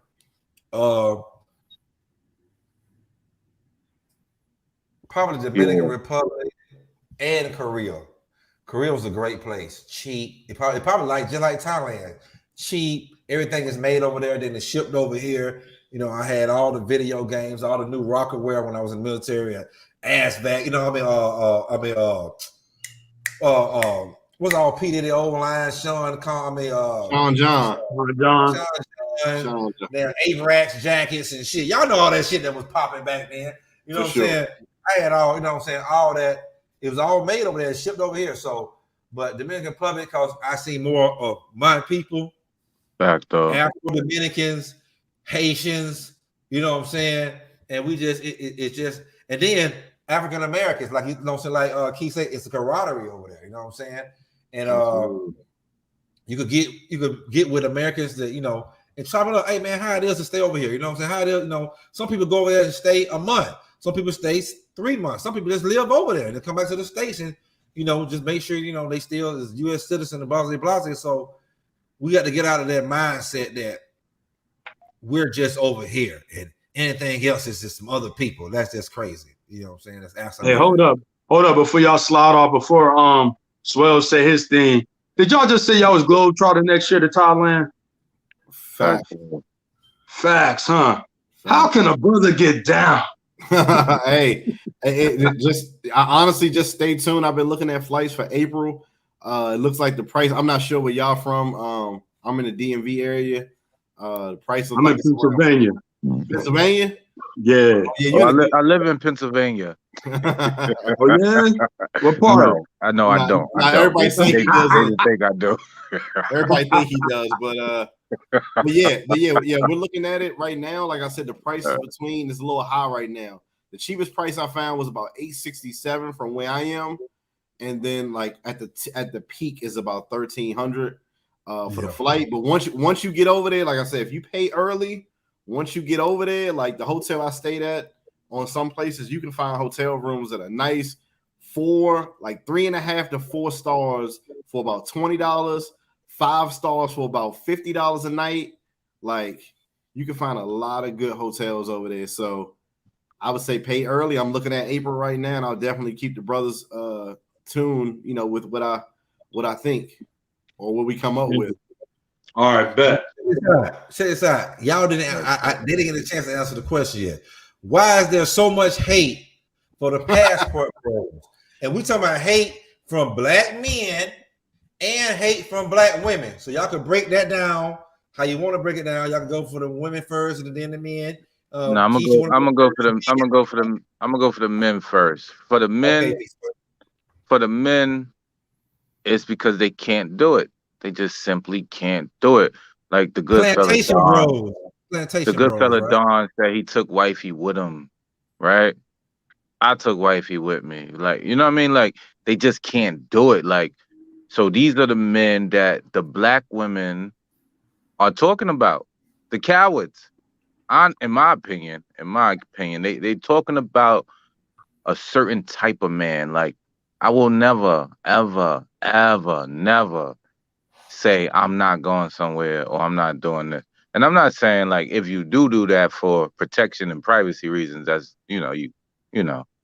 But I'm saying like, what's gonna happen to you if you tell your queen, I'm going out the country? Nothing's gonna happen to you. You're gonna be fine as long as you make it back okay. You know what I mean? So far as the men go, they just hate us. It's literally no way about it. You build a career on watching black men travel. You build a career on watching black men pockets. And you build a career on watching black men glizzies. It's very strange behavior. And these are the men that the passport women haters zone in on. They're not looking at a dude like me. Like, I do whatever I want to do. Like, you know what I mean? So that's what I got to say about that. You know, strange behavior, man. Yeah. So that was the men. That was the men right there. That was the men and the women, man. Okay. The women zone in on those type of men. Okay. And then they think that's all of us, but it ain't. Facto.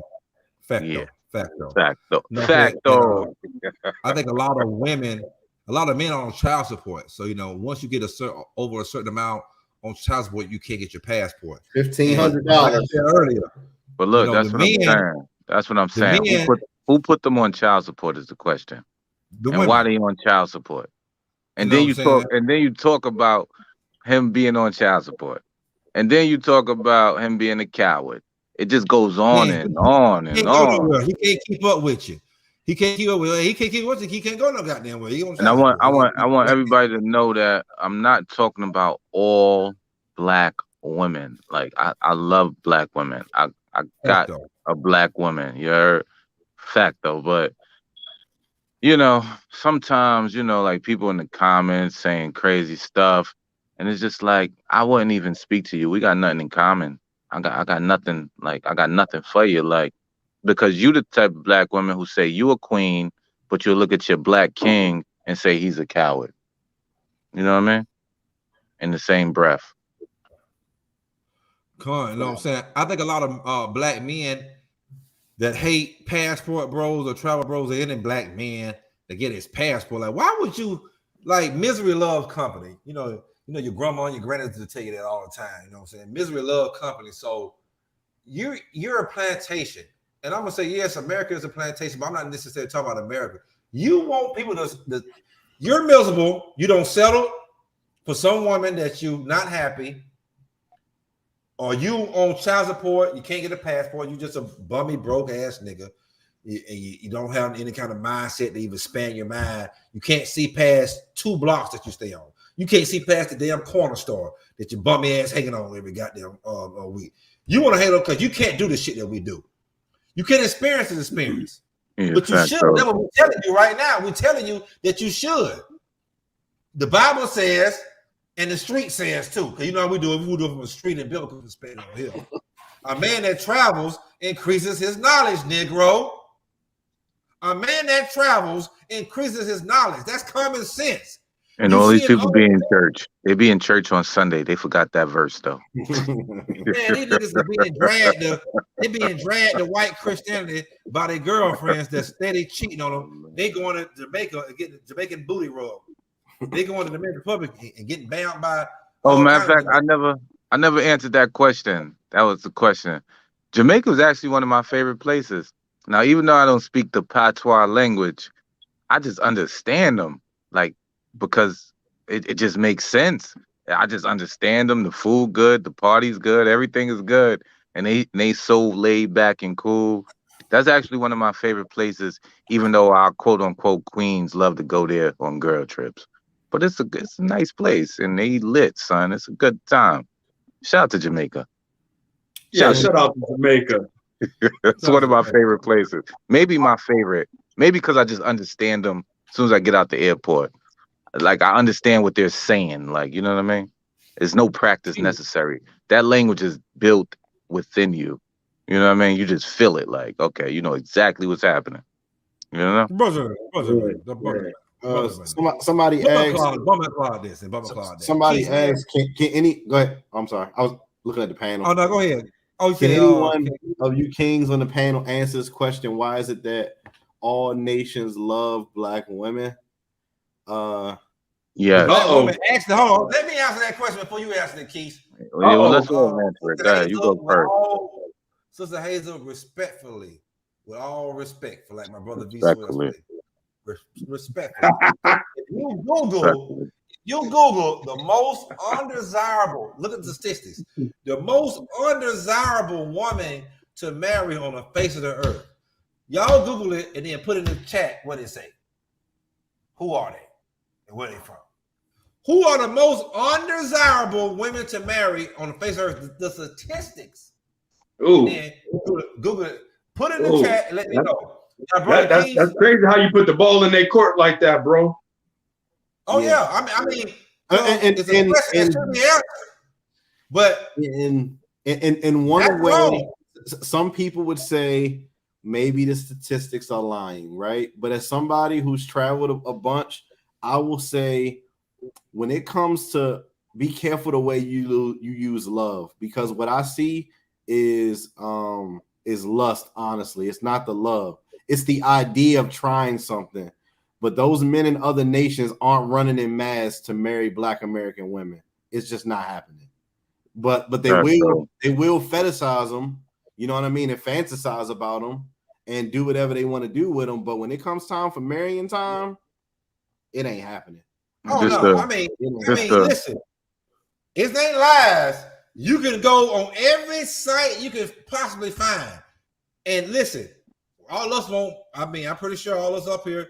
You know what I'm saying? We prefer the Black woman first. All of that. You know what I'm saying? But I'm telling you right now, if you Google and research the most undesirable woman on the face of the earth to marry, every website is going to tell you it's the African American woman. Yes, you could twerk your behind. Yes, you could call yourself a bad bitch. Yes, you could do all this shit to get all this attention. It's all sexual, baby. If you think you can go to some of these more conservative nations and that they're gonna be like, oh yeah, let me marry the Black American woman that's non-traditional. I'm gonna break it down right now, Keith. So I'm gonna break it down right now. Hold on, before you break it down, before you man and an African American woman. Hold on. I got a train of thought here. We can go to another country. The women have their morals and values. They're feminine. They're not masculine. They're not combative, right? We make more than the men there. Now, can you go to any one of these countries where the men make less money and they use their women being submissive? Is you gonna be submissive? You ain't submissive to us. We make more money than them. Think about it. Go ahead, brother. Facts.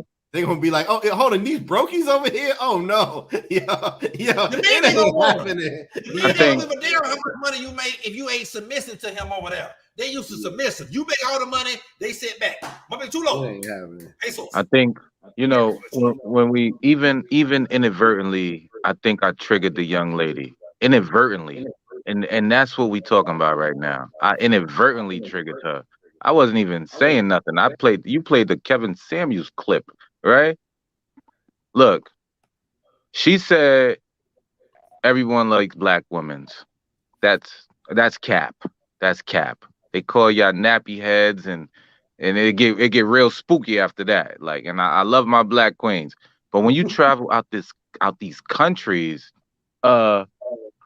every woman, every culture, every country actually loves Black men, and they're waiting for us, and they want us, and they ready.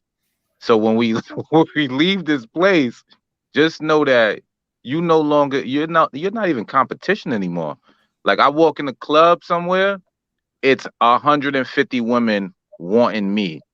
I walk in the club, let's say Atlanta, 2 chicks look at me and they whores.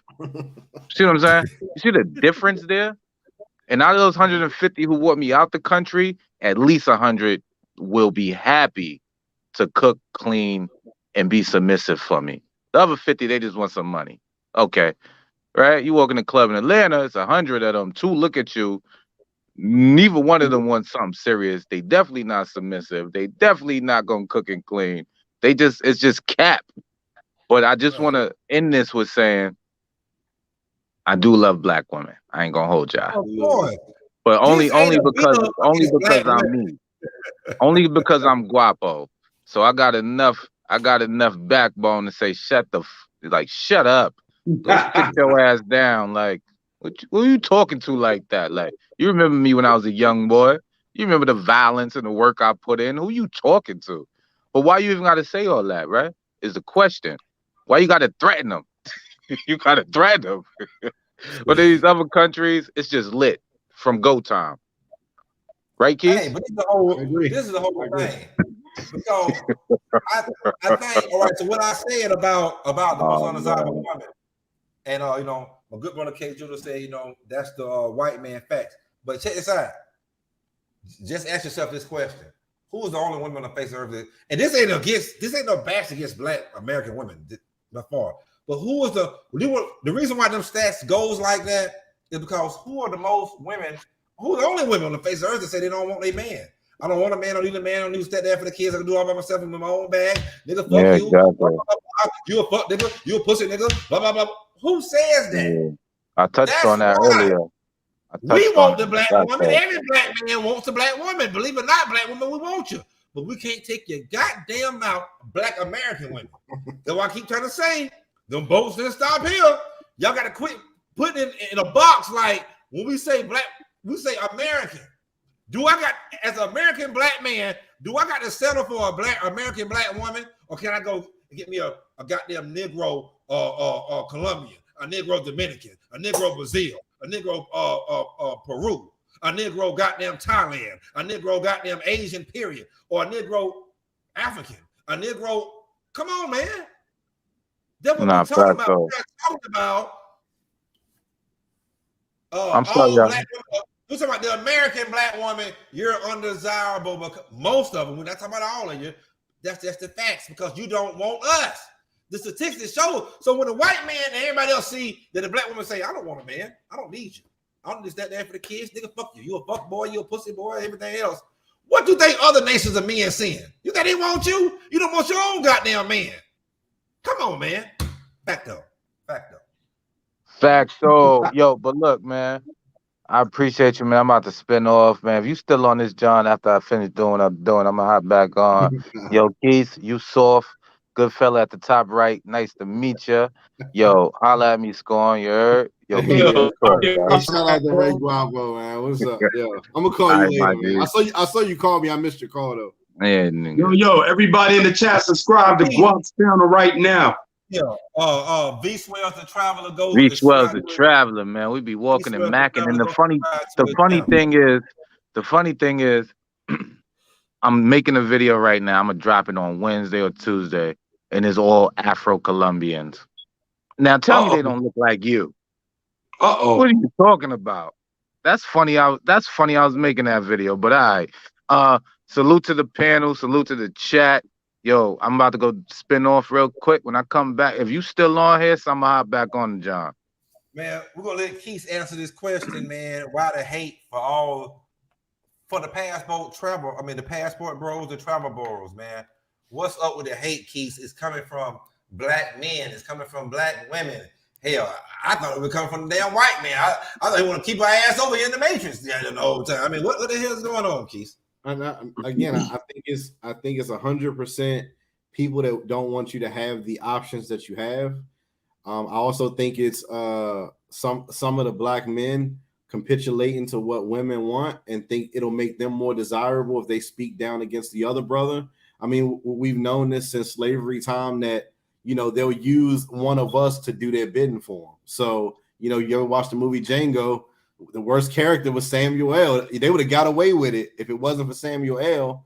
And sometimes I think that the black man is against the other black men travelers is just an echo chamber coming from somebody else and just saying, hey, nah, you shouldn't be doing this. You got to stay over here with us. You got to do this with us. And, you know, I think that's what the hate comes from. It's just that more options. And it sucks because, hey, let people have their options. Let them experience different things. The way to life is experience. And, you know, if I was a black woman, I would want a black man that wanted me because he had experienced other things and just chose me, not that he was just locked into a contract that he just had to be with me. That's what I think. So, yeah. Any question for the brother Don Yehuda? No, actually, I think the brother, excuse me, brought a lot of good information today. I definitely subscribe to your channel, bro. I appreciate it, brother. Appreciate it. Yeah, I'm gonna do some more following of your footage and everything. Might even be in the messenger, man. Ask you some questions. Hopefully, I could be on the Thailand trip with you, brother, when y'all go next year. Most high willing. Yeah, like start saving now. Like that's what I'm doing now. That's what I tell all the brothers in the chat. If you want to go and you want to experience these places, start saving now, and don't be afraid to sacrifice. It's cool. Like I said, if I gotta sell every single shoe over here under this shoe rack, I will. Like if that's what I had to do. All that old stuff you got, all of us. If you look in your house right now, how much stuff that we got lurking around the house that we could sell on eBay, save up and either invest with it or save up and put it towards traveling. A lot of us do. We just kind of lazy. We like, man, I get to it later. You know, you probably got an old PlayStation 3 sitting around a closet somewhere. You know, you ain't played in 5 years. Sell it for $30, $40 and go on. Keys, man. So eBay would be the number one place to sell stuff. Man, I put a diamond out KC watch on Facebook Marketplace last night. As soon as I put it up, man, I started getting all these goddamn profiles from these white people. It was like, you know, I said, man, they got to be some scams, man. They talking about some, yeah, we are, you know what I'm saying? Let us send the money early. I'm gonna send somebody over there and get it tomorrow, and blah blah blah. I said, what's your Zelle? What's your cash out? I'm like, man, y'all better get the hell on this shit right here. But so eBay would be the number one place to sell your stuff, or you know what I'm saying, stuff like that. And so either eBay, or if you have an area, most of us have areas that have quote unquote yard sales. Depending on how much stuff you have, you can probably get a table at a yard sale for maybe $10 or something like that. You know, so $10 or $20 for the day. Now, if you got a lot of stuff that you really want to get rid of, and you're not necessarily concerned with, you know, getting max value out of it, you probably could set a table up somewhere, couple dollars here and there, and then sell it right then and there in person. The thing that you got to watch with selling stuff online with these new laws, anytime that you gain like more than, I think it's $600 per app, you got to report that as far as taxes go, and you basically only get half of that money once taxes is all done. So it may be better to go ahead and do it the street way, even though that can kind of be unsafe if you're doing it person to person, but don't hesitate to go to these flea markets too. But as a last resort, eBay and things like that do work. So yeah, pawn shops, you know, jewelry stores. If you got jewelry, I say, no, I'm saying I probably go to a couple of jewelry stores, you know what I'm saying, and see what I can do. But yeah, man, you know, y'all go subscribe to In the Streets with Keith's channel, man. He has a great content. The brother's been over to 68, 64, however many, 60-something countries. He has great reviews, great reviews on hotels. He can tell you how to book your flights, get cheap, and his thing is just like me, close, clean, and safe.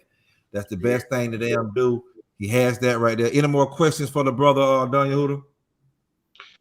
No more questions. If we closing out, I just want to touch on this real quick. Out of the book of Sirach, chapter 34. Once again, I read it earlier, but just to bring it back home, a man that have traveled know of many things, and he that have much experience will declare wisdom. He that have no experience know of little, but he that have traveled is full of prudence. So in doing your travels and your various journeys, you garner a level of experience. You're able to build bridges, make connections that could be lifelong connections. And also it can be beneficial, not only for your livelihood, but for your finances as well. And for those of us that's in the comment section that, you know, might not have traveled, might have certain apprehensions and taboo about certain cultures, certain groups of people, things of that nature, like the brother said today, and their knowledge of traveling is get outside of the country and travel, get to meet people, get to know people, get to see what the world has to offer to you versus being stuck in the paradigm of America, or even littler than that in your own city. Because a lot of people surprisingly do not travel outside of their city, let alone outside of the country. So definitely try to travel. Like he said, save up your money, plan ahead, do what you need to do, get your feet wet. If you haven't traveled, do the tourist thing first and then start taking your steps from there. And definitely contact these brothers. They seem like they're very welcoming to our people or anybody who may have genuine questions about traveling. So definitely reach out to these brothers, see if you can glean some understanding and information from them, and I'm sure they'd be more than happy to help you out. So with that, I say, hey, it was a great topic today. Thank you for coming on to the platform, bro, and to the other brother swells that's gone. Hey, definitely gonna be in contact to see what information I can get from you, bro. Right. Hey, yeah, these brothers are very knowledgeable, and they're very they will reach out, you know what I'm saying? They're friendly, they will reach out to you. I mean, if y'all reach out to them, they will reach out back to you and give you all the knowledge. Keith, brother, anytime, man, you're always welcome. You and V Swells, man. Y'all go subscribe once again In the Streets with Keith and V Swells the Traveler. Y'all welcome anytime. You know what I'm saying? We got great great topics. You know what I'm saying? Like next Saturday, we got, I don't need you, nigga. I got Instagram, TikTok, and OnlyFans. Final thoughts on today's show. So yeah, I just want to say I appreciate y'all for giving me the time. I appreciate coming up here, sharing some info. I appreciate everybody in the chat, who engaged. Shout out to you, Scorn. Hopefully you can get to where you want to be, 1,000 subs. Just be prepared. You know what I mean? I think the hardest part on YouTube is getting to the first 1,000 subs. And once you do that, it'll kind of flow. But even if you don't have that right now, don't minimize the impact that you have on people's lives, because it's not all about subscribers, it's about the knowledge that you pass. So I appreciate y'all. I'm gonna get out of here. I got some videos I'm working on now. If y'all can see my tripod right in the back right there. So I'm gonna get up, film some more videos, come back over here to my editing little place, and put on. You in the States? Yeah, you in the States right now? I'm in Maryland right now. Yeah. Okay. I'm in Maryland, so that's man.